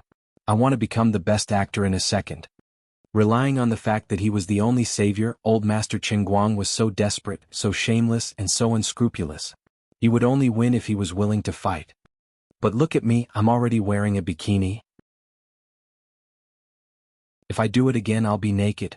Besides, the next world in the cup will also be affected. I might not even be able to keep Mosaic's nutrition pod. You're such a short-sighted person. You can't be this shameless. You're forcing a good girl to be a prostitute. This old lady is a decent god emperor. How am I going to raise my head and be a god in the future? Lioli deeply experienced a famous saying on Earth that she had just learned not long ago. She was the golden finger that could take him to show off and fly, but he didn't hesitate to put down his moral integrity for the sake of a small profit in front of him. Killing the goose that lays the golden eggs. Shameful. Stupid. Mortal. Qin Guang chuckled. Didn't I buy a cute jacket for you? Look at this pink, how cute is it? Besides, I also swear to God that even if you really become naked, I will absolutely not take this cup off. I guarantee that you won't be exposed. After a period of time, won't your lustrous feathered dress slowly recover? As for the world and the cup being affected, who cares so much? In any case, I need your help now. I can't wait for a second. I can't even get through the current difficulties and the avalanche is about to happen. Who cares about what will happen in the future? Stop talking nonsense. I think you won't accept a toast only to be punished. Old man will let you see my determination. Take this. After saying that, he really intended to untie his belt.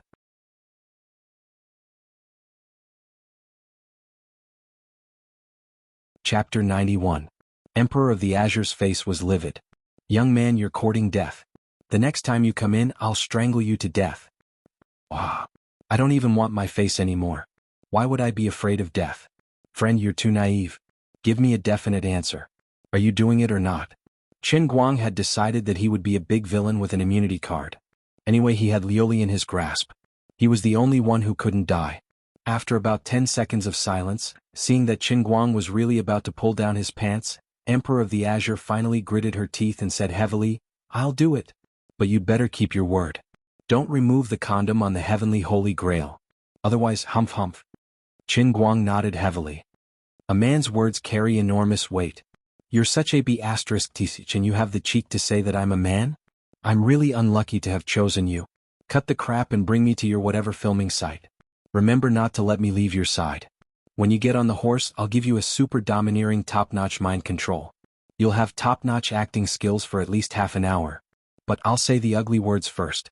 No matter how capable or arrogant you are now, when you witness the weakened world in the cup and the kind comfort I'll give you, you'll definitely not want to repeat today's mistakes.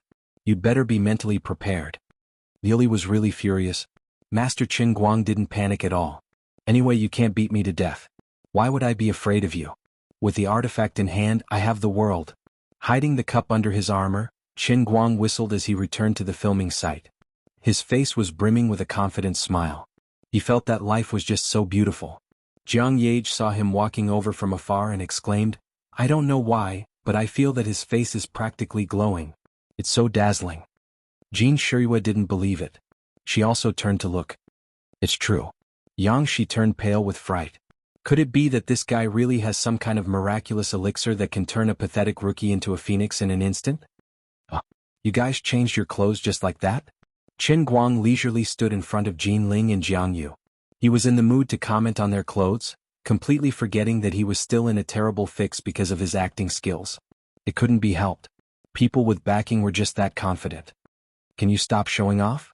Jiang Yage rushed forward and grabbed Qin Guang's shoulder.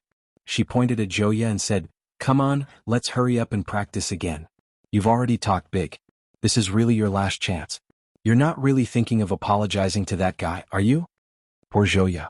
Before this, Jiang Yage had called him senior, but now he had become a fellow. Following the direction of Jiang Yage's finger, Qin Guang looked over and saw Zhouya looking in their direction with a helpless expression. Zhouya had no other choice. Deep down he really didn't want to offend these two. Unfortunately, what was done could not be undone. Things had already come to this. He could only hope that when this guy apologized to him, he would take the opportunity to act magnanimous and mend their relationship. How could I have imagined that you two big shots would care so much about this young man? Jin Shuiwei pressed Jiang Ye's hand down and said to Qin Guang, Solomon is right. Qin Guang, you should practice some more. Drinking water can only calm your nerves. You can't possibly turn someone into an Oscar winner, right? Qin Guang waved his hand. No need to practice. I'll just do it. No matter who tried to persuade him, it was useless. He knew that it would be a waste of time for him to practice. He only had half an hour to act as an Oscar winner. Of course, good steel had to be used where it mattered most. They didn't rest for long. Following Deng Xiaojiang's orders, everyone went back to filming. Although everyone was a professional, there were still quite a few people who subconsciously focused their attention on Qin Guang. The actual filming hadn't even started yet, but Deng Xiaojiang had already shouted, "Cut!" many times. He pointed at many people's faces and sprayed them with saliva. Only then did the people in the camera finally adjust their state of mind. As for the idlers outside the camera, they didn't have to worry. They all held their breaths and waited with rapt attention for the last scene of Qin Guang's life. How pitiful. After today's performance, he would probably have a shadow in his heart whenever he saw the set again. At that moment, Deng Xiaojiang looked at Qin Guang, who was riding on a warhorse and wearing a suit of armor. He also felt that the wind was bleak and the water was cold, and that the hero would never return. He silently prayed in his heart, "Brother Qin Guang, have a safe journey." Although Zhouya couldn't turn his head to look at Qin Guang, he still thought to himself, "I've really underestimated this kid's shamelessness. If it were me, I would have left a long time ago. I never thought that he would actually dare to come back." He mounted his horse again and stood in front of the camera. "Keep trying to show off. I'd like to see how embarrassed you are later. If you're really here to apologize sincerely, then I'll reluctantly forgive you for the sake of Jin Shuiwei and Jiang Ye." On the other side, Jin Shuiwei, Jiang Ye and Yang Shi seemed to have foreseen the ending. They stood far away with their fists clenched tightly and tears in their eyes. This was, after all, a brave warrior's last desperate charge.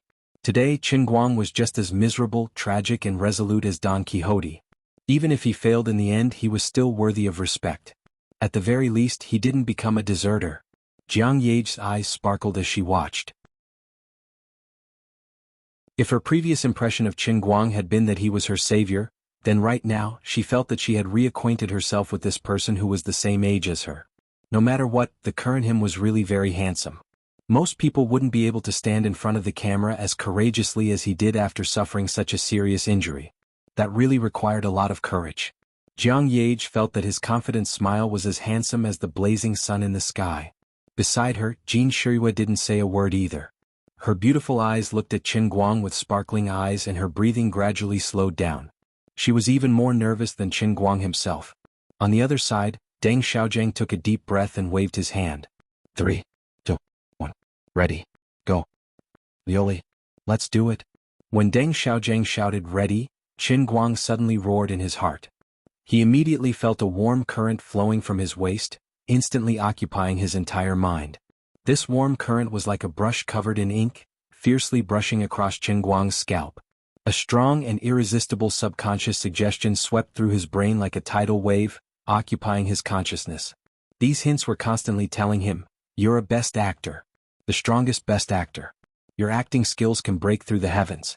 Qin Guang was clearly aware of every change in his consciousness, but he couldn't understand it at all. He finally understood how Wu Tong felt back then. Even though he knew that with his deceptive acting skills, he wouldn't even be able to touch the toes of a best actor, he still believed it. Emperor of the Azure's hypnosis was simply too amazing. Even if he didn't believe it, he had to believe it.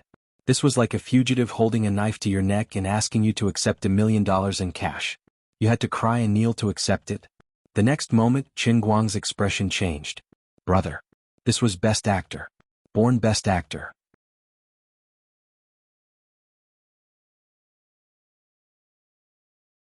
Chapter 92. This was exactly what Yang Shi had wanted: anger, belligerence, a hint of excitement, and a hint of madness. As a deputy general who longed to make a name for himself and shed blood for his general, He had no choice but to suppress his high fighting spirit before the two sides officially started fighting. At that moment, Qin Guang was just sitting there on his horse, but he gave off the feeling of a general who had been on the battlefield for many years. But this was not the end. He had also grasped the state that a deputy general should be into the pinnacle, no more no less, just right. He had done a much better job than Yang Shi had requested, countless times better. Big Beard Deng's eyes were wide open as he stared at the screen. There were a total of 8 monitors in front of him, 2 of which were focused on Qin Guang's face from different angles. After so many rehearsals, the other actors had already found the feeling. Deng Xiaojiang only cared about Qin Guang's performance. When he saw Qin Guang's impeccable performance, Deng Xiaojiang was so excited that his eyes were brimming with tears. The last time he had been moved to tears by an actor's acting had been many years ago.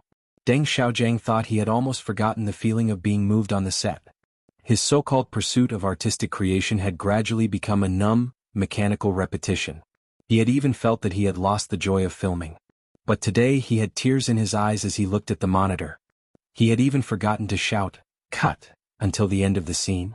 This is obviously just the performance of an insignificant supporting character. Why am I witnessing such a masterful performance?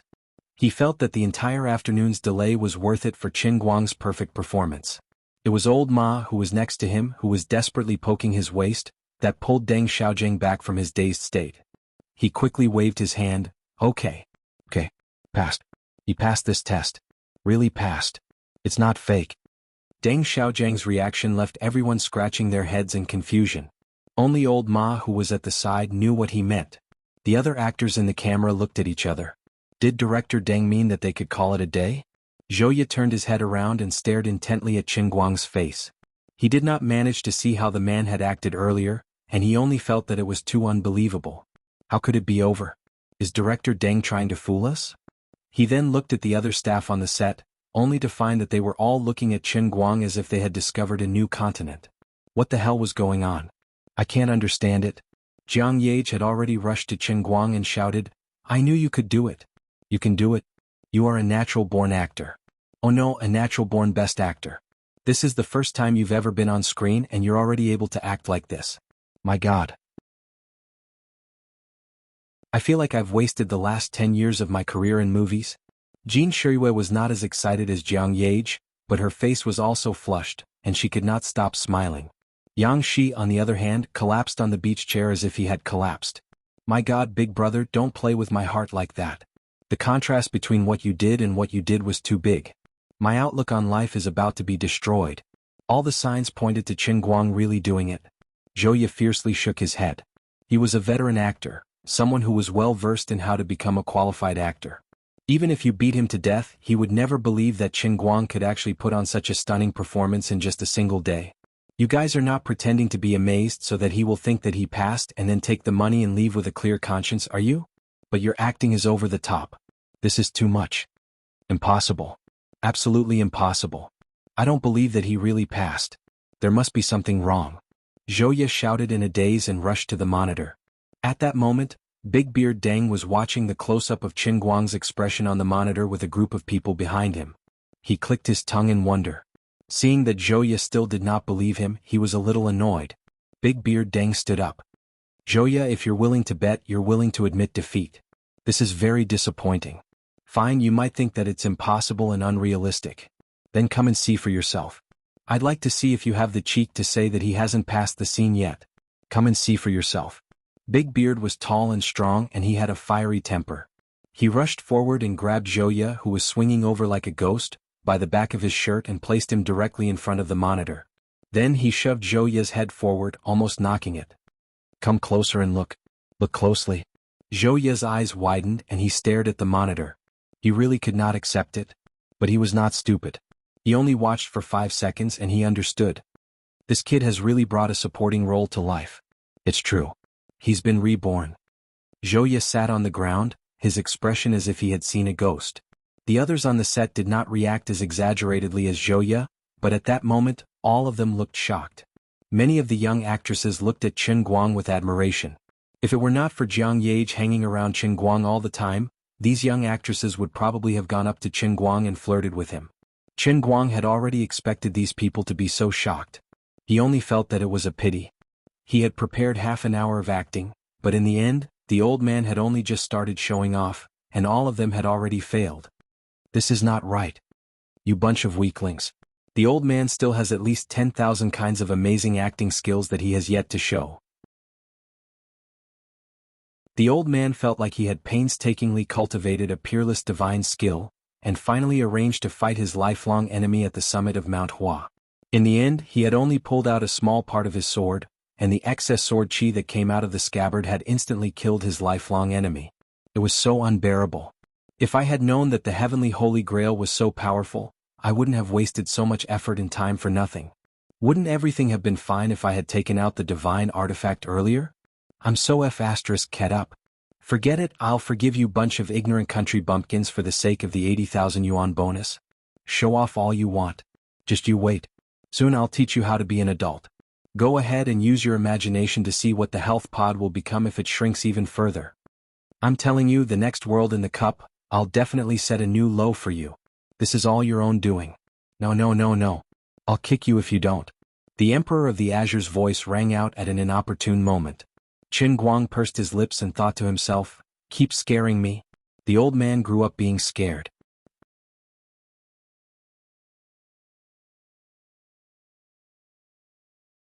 Chapter 93. Seeing that he was stubborn, Emperor of the Azure gritted her teeth and said angrily, fine, you win. This emperor will leave first. I have to think of a way to at least save your life. Otherwise you'll really play yourself and me to death. Why am I so unlucky? I met such a scammer as you. My corium or divine eyes are really blind. As Emperor of the Azure's hysterical roar gradually dissipated, Qin Guang's feeling of being hypnotized into a movie king also quickly faded. Facing this woman's threat, Qin Guang indifferently rolled his eyes. The old man is a protagonist-level man with a godly artifact. His life is so hard that he doesn't care about anything else. Even if the sky falls down, there's still you, the dignified emperor, to support it. What am I afraid of? If there's really a possibility of going overboard, I believe that even if you have intimate contact with the virgin holy water, you won't agree. Qin Guang finally grasped Liuli's weak point. There's no other way, this brother is just so confident. Just as he was complacently pretending to be pretentious, Jiang Yage directly rushed in front of him and opened her arms. Yo. This brother has become a movie king, and immediately there's a cute girl throwing herself into my arms? Looking at Jiang Yage's appearance from the beginning to the end, and the expression on her face at this time, she is 100% in love with my charm. This feeling is good. Well, it's time for me to let go of my unnecessary reservation and shyness. As long as I can get this little girl, the millions of dollars that my family owes me are nothing. In order to make it easier for my father, in order to cure my mother's illness, I don't hesitate to sacrifice my body. My little sister Yage, don't stop, continue to hug me.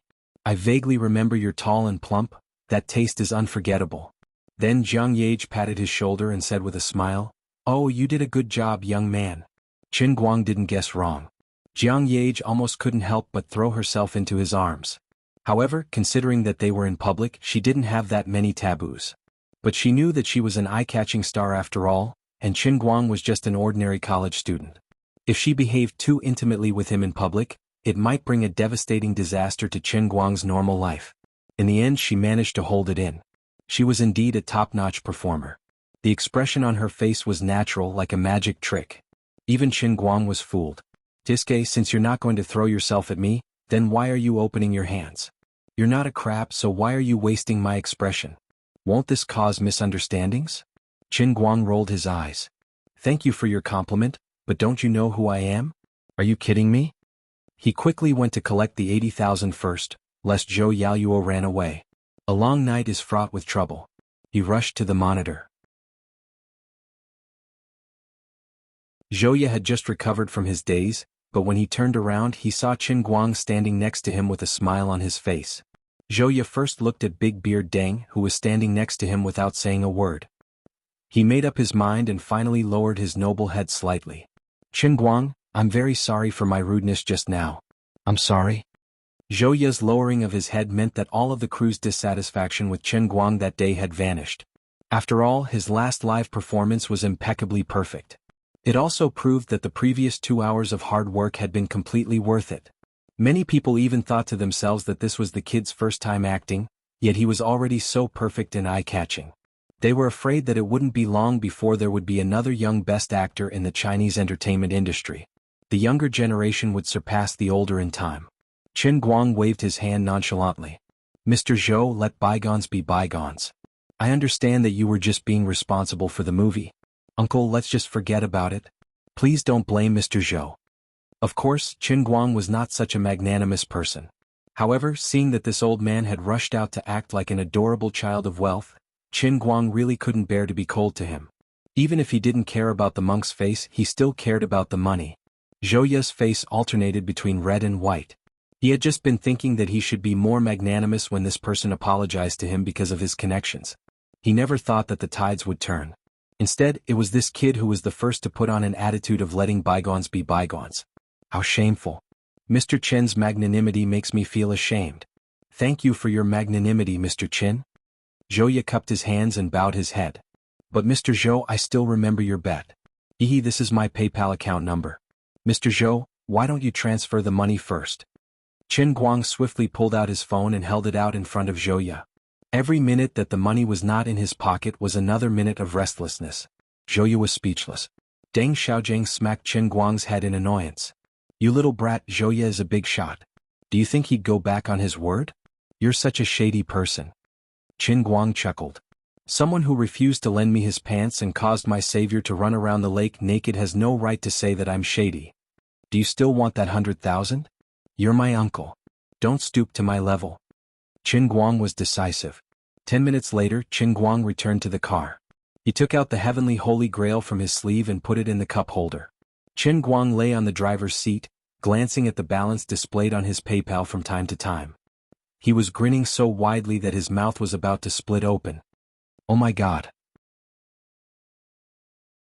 I've only shown off a little, and that's 180,000 yuan in my account. About 30 seconds later, Qin Guang cried. With a shake of his hand, Fu Zhibao transferred the money to his father's account. Dad, don't ask me how I got this money. In any case, your son didn't break the law and earned it properly. Mom's medical expenses for this year should be enough, right? Don't make it too hard on yourself. Don't buy cigarettes that cost less than 10 yuan. It's too harmful to your body. Don't tell Mom that I've earned so much money. She's worried for nothing. I love your son, Qin Guang. After sending a text to his father, Qin Guang decisively blacklisted him. Needless to say, his father definitely had a lot to ask him. It was no joke. For a university student who hadn't even graduated to suddenly throw out 180,000 yuan, Qin Guang knew that his father had always been thick-skinned and wasn't afraid of being scared. Otherwise, he would be worried that his father would give him a heart attack. But I'm a righteous person. I earn money with my own abilities. I don't go against my conscience. Alright, I earn money with Lioli's abilities. A minute later, old Master Qin Guang cried again. His father replied with a text. Son, well done. But you have to explain to me clearly how you earned this money. It has to be the right way. You can't risk your life. Otherwise, I'll come to Wujing to look for you with a bundle of thorns on my back. Do as you see fit. Also, Wujing City Hospital informed me to bring your mother here for a checkup in a few days. There's a chance she can get a kidney transplant. I reckon that the 200,000 yuan we have now isn't enough. I plan to sell the house under your uncle's name. It should be able to sell for about 300,000 yuan. That'll be just enough to raise the 500,000 yuan. After this, your mother and I will rent a house to live in. Don't be too tired and study hard. In the future, our family will still have to rely on you, a university student. I love your father very much, Qin Guoli. Qin Guang sucked in a breath of cold air. The house under his uncle's name was the family's last property. If he sold it, his father, who had worked hard for most of his life, would end up renting a house at his old age. That would be too miserable. Fine, the most pressing shortfall is still 300,000 yuan. My heart is so tired. Dad, your love is so deep. Your son feels a lot of pressure.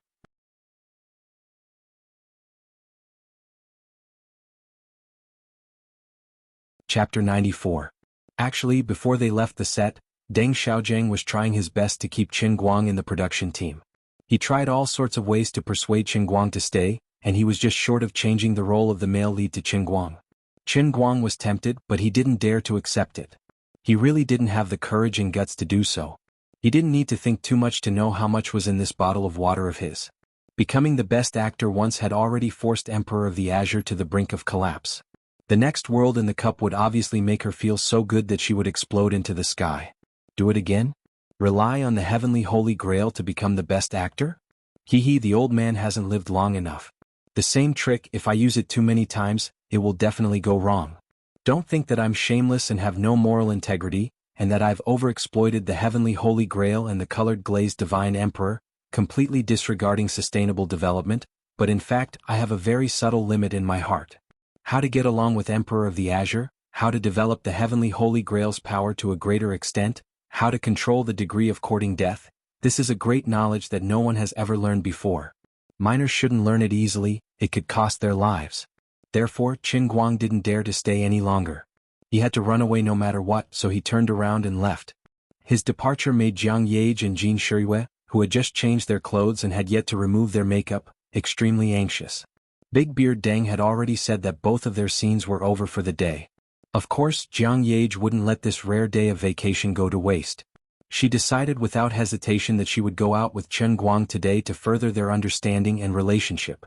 For a celebrity of her level, this was a once-in-a-lifetime vacation that she couldn't even beg for. Originally, she was worried that Jin Shiriyue wouldn't be willing to go with her. She didn't expect that the moment she brought up this idea, Jin Shiriyue would agree without hesitation. As for Qin Guang, how could he refuse? Jiang Yage wasn't worried. Because when she was helping Qin Guang get his phone, she found something interesting. She felt that she could use this to make Qin Guang obediently submit. On the other hand, Qin Guang had gotten his money and transferred it out. His acting career had come to an end. He didn't know if he would have a chance to get close to Big Beard Deng in the future. He felt a little regretful. In short, Qin Guang felt that this uncle was really a good person. If he came to Wujing City to play or have a vacation in the future, he would do his best as a host and take him to the scenic spots around Wujing City. Qin Guang really didn't understand what the life of a top director like Deng Xiaojiang was like. He didn't even know the difference between the so-called upper-class life and himself, an ordinary person. He felt that with his identity as a student, this was the only thing he could do to repay Deng Xiaojiang. Just as he was about to start the car, there was a sudden squeak of brakes outside the window, followed by the loud roar of the sports car engine. His ears were almost numb. "Oh, you're so wicked. Does your family know?" "Believe it or not, I'll use my key ring to drive from the front door to the back door. What's so great about sports cars? When I have money I'll buy two. I'll drive one and smash the other." Qin Guang turned his head. "Oh, an acquaintance. Forget it, I'll forgive you. I'm such a principled person." Jin Shiyue's head was leaning against the window of a Ferrari 488 that was so red that it looked like it was about to drip blood. Her pair of beautiful eyes were staring at Qin Guang. Further away, Jiang Yage was sitting in the driver's seat, proudly blinking at Qin Guang. What are these two people doing? Why does the old man have an ominous premonition? At this point, Qin Guang was also in despair. Obviously, Jiang Yage, this blind woman, didn't intend to take out money to express her gratitude. Perhaps Jiang Yage felt that their friendship was priceless, much more valuable than the 100,000 yuan reward. Unfortunately, Qin Guang thought in his heart, "Heroine, I don't need such a noble friend like you. The friendship of a celebrity can't be eaten. You should give me some money to be more practical." "Hey brother Qin Guang, where are you going in such a hurry?" Jin Shiriyue was too embarrassed to speak, but Jiang Yage gritted her teeth and spoke loudly. As she spoke, her body was still pressing towards Jin Shiriyue. It was also a pity that Jin Shiriyue didn't know how to drive. Otherwise, perhaps Jiang Yage would directly exchange seats with her. It only took Qin Guang less than a day to completely see through Jiang Yage. He was no longer as embarrassed and nervous as when they first met in the morning. He only felt that this must be a troublesome person. Her status as a celebrity might seem quite intimidating, but that's all there was to it. If it was not necessary, he really didn't want to have any contact with this person. Therefore, Qin Guang rolled his eyes and said, "Aren't I still in college? I have to go back to school to study and prepare for the CET4 exam in 2 weeks." He thought that this would make Jiang Yage back off, but he didn't expect this woman to reveal a face of ecstasy. "Really? What a coincidence. I have long heard that the campus of Gokyo University is beautiful, like the gardens of Jiangnan. I have admired it for a long time and wanted to go take a look. Since brother Qin Guang is a student of Gokyo University, why don't you be a tour guide for me and sister Shiriyue?" Qin Guang was also aback. "Me be a tour guide for the two of you? I really haven't lived enough. If I'm seen through in school, I'm 100% sure that I'll be torn to pieces by your crazy fans. Besides, am I very familiar with you? You don't even give me money. Why would I risk my life to be a tour guide for you? I suddenly decided not to go back to school. The CET4 exam is nothing great. If I can't pass, then I can't pass. I plan to go to the newly built amusement park in the south of the city alone to make up for my incomplete and empty childhood. Qin Guang thought in his heart, I don't believe that if I say I want to go to a place with a sea of people like the amusement park, you two big stars who know everyone will still dare to follow me? Unexpectedly, Jiang Yage shook her head again and took out a full set of equipment from the back seat of the car. From a veil to sunglasses to a sun hat to a wig, she really had everything. Her equipment was comparable to that of Agent 007. That's fine too. The amusement park is more interesting than walking around the university campus. Brother Qin Guang, can you lead the way?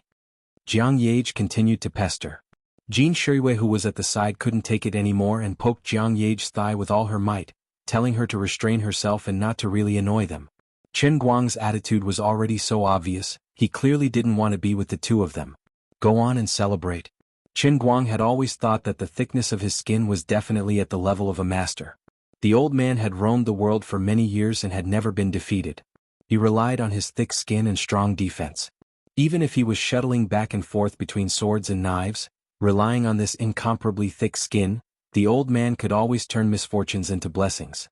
Never would he have thought that today the old man would actually meet such a tyrannical and terrifying opponent on the road of shamelessness. It's my loss. The old man admitted defeat. Yage, to tell you the truth, it's not that I'm deliberately being arrogant and unappreciative. I'm really grateful for the appreciation of the two of you. As a student, to be able to obtain the friendship of the two of you is something that I've always dreamed of. But Qin Guang decided to lay his cards on the table.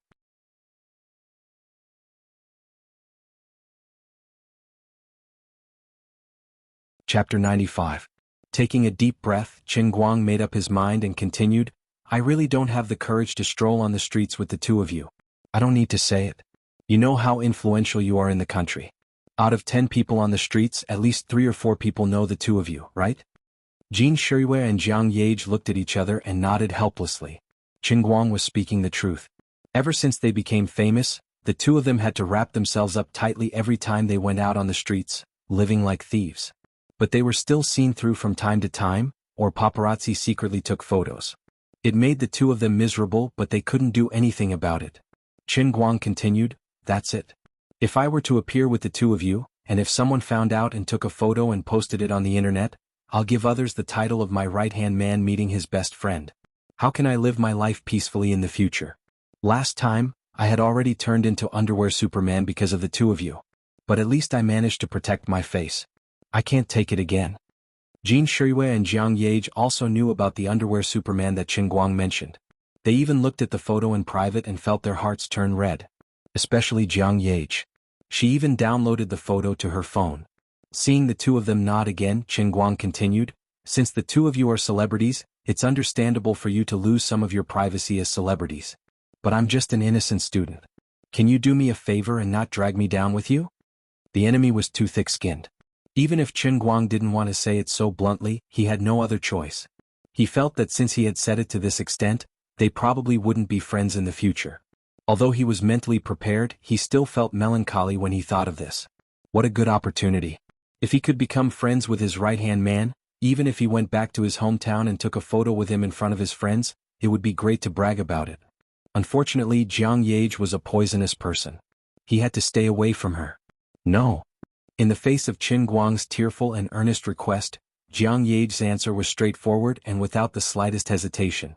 Qin Guang was dumbfounded. F***CK heroine, why don't you play by the rules? It's so tiring to communicate with you. What the hell do you want?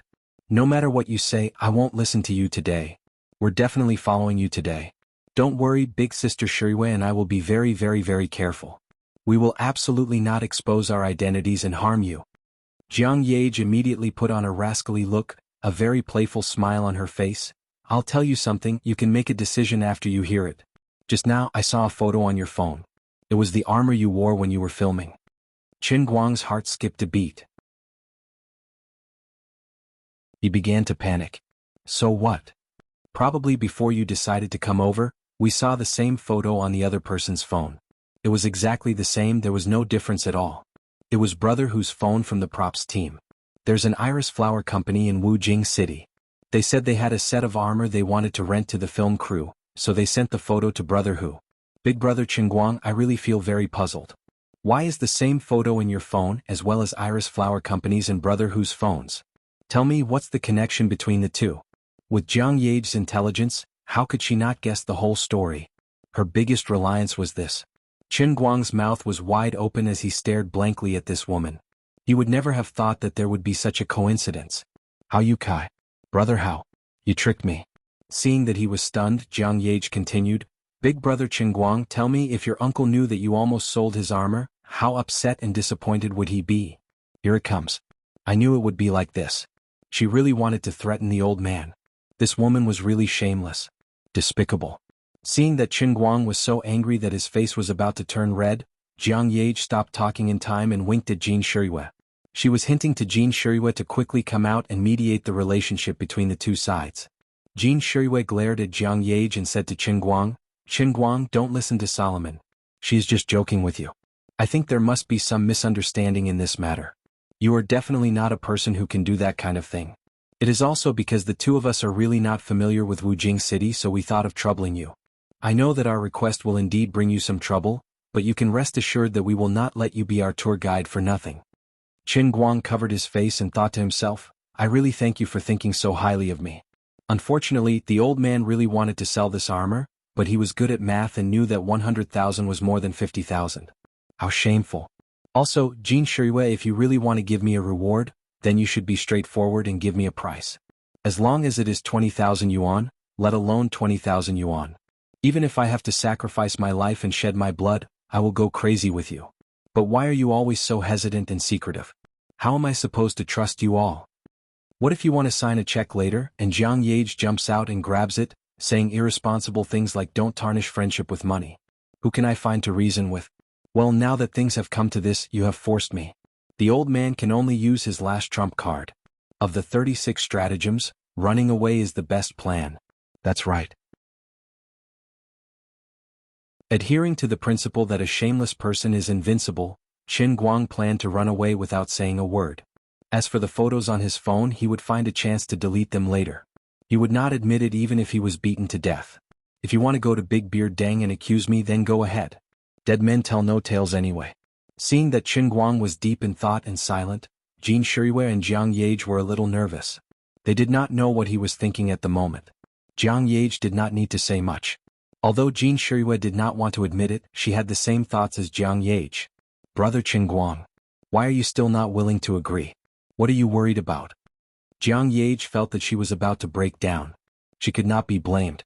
Ever since they became famous, the two women on his left and right had actually lost the most common life experience for ordinary people, which was friends. The two of them really did not have the chance to be like ordinary people and make some real, innocent friends. The people around the two of them were either some stinky men with evil intentions, entrepreneurs who had something to ask of them, or people in the same industry like Big Beard Deng or Zhouya. On top of that, the two of them had unique family backgrounds, which further led to them not having any normal experience getting along with people. Jiang Yage had repeatedly made mistakes when it came to getting along with Qingguang, causing Qingguang to misunderstand her more and more. Qingguang had already placed his hand on the car key. He was ready to take advantage of the two women's unpreparedness to start the engine and run away. He turned to look at Jiang Yage with a sincere expression. No, I'm not worried or afraid of anything. I just feel that I haven't lived long enough. After saying that, he really started the engine and was about to run away. We'll leave just like that. You leave, I leave, we'll all leave. Right at that moment. However, Jiang Yage pounced on Jin Shiyue and pressed down on top of her. She stuck her head out of the passenger window and shouted at the top of her lungs, Brother Qingguang, don't go. I like you. I really like you. Qingguang was stunned and did not care about her. Don't lie to me even though I'm not well educated. I almost believed you. Boom. He stepped on the accelerator and the old man left first. You're tuning in to the Han Li's Wuxia Chronicles YouTube channel. We're so grateful for your support, and don't forget to subscribe to join us on this incredible journey through captivating stories. Your generosity through donations truly makes a world of difference, as it's the primary source of revenue that allows me to expand and enhance this channel for you. Thank you from the bottom of my heart for being a part of this adventure.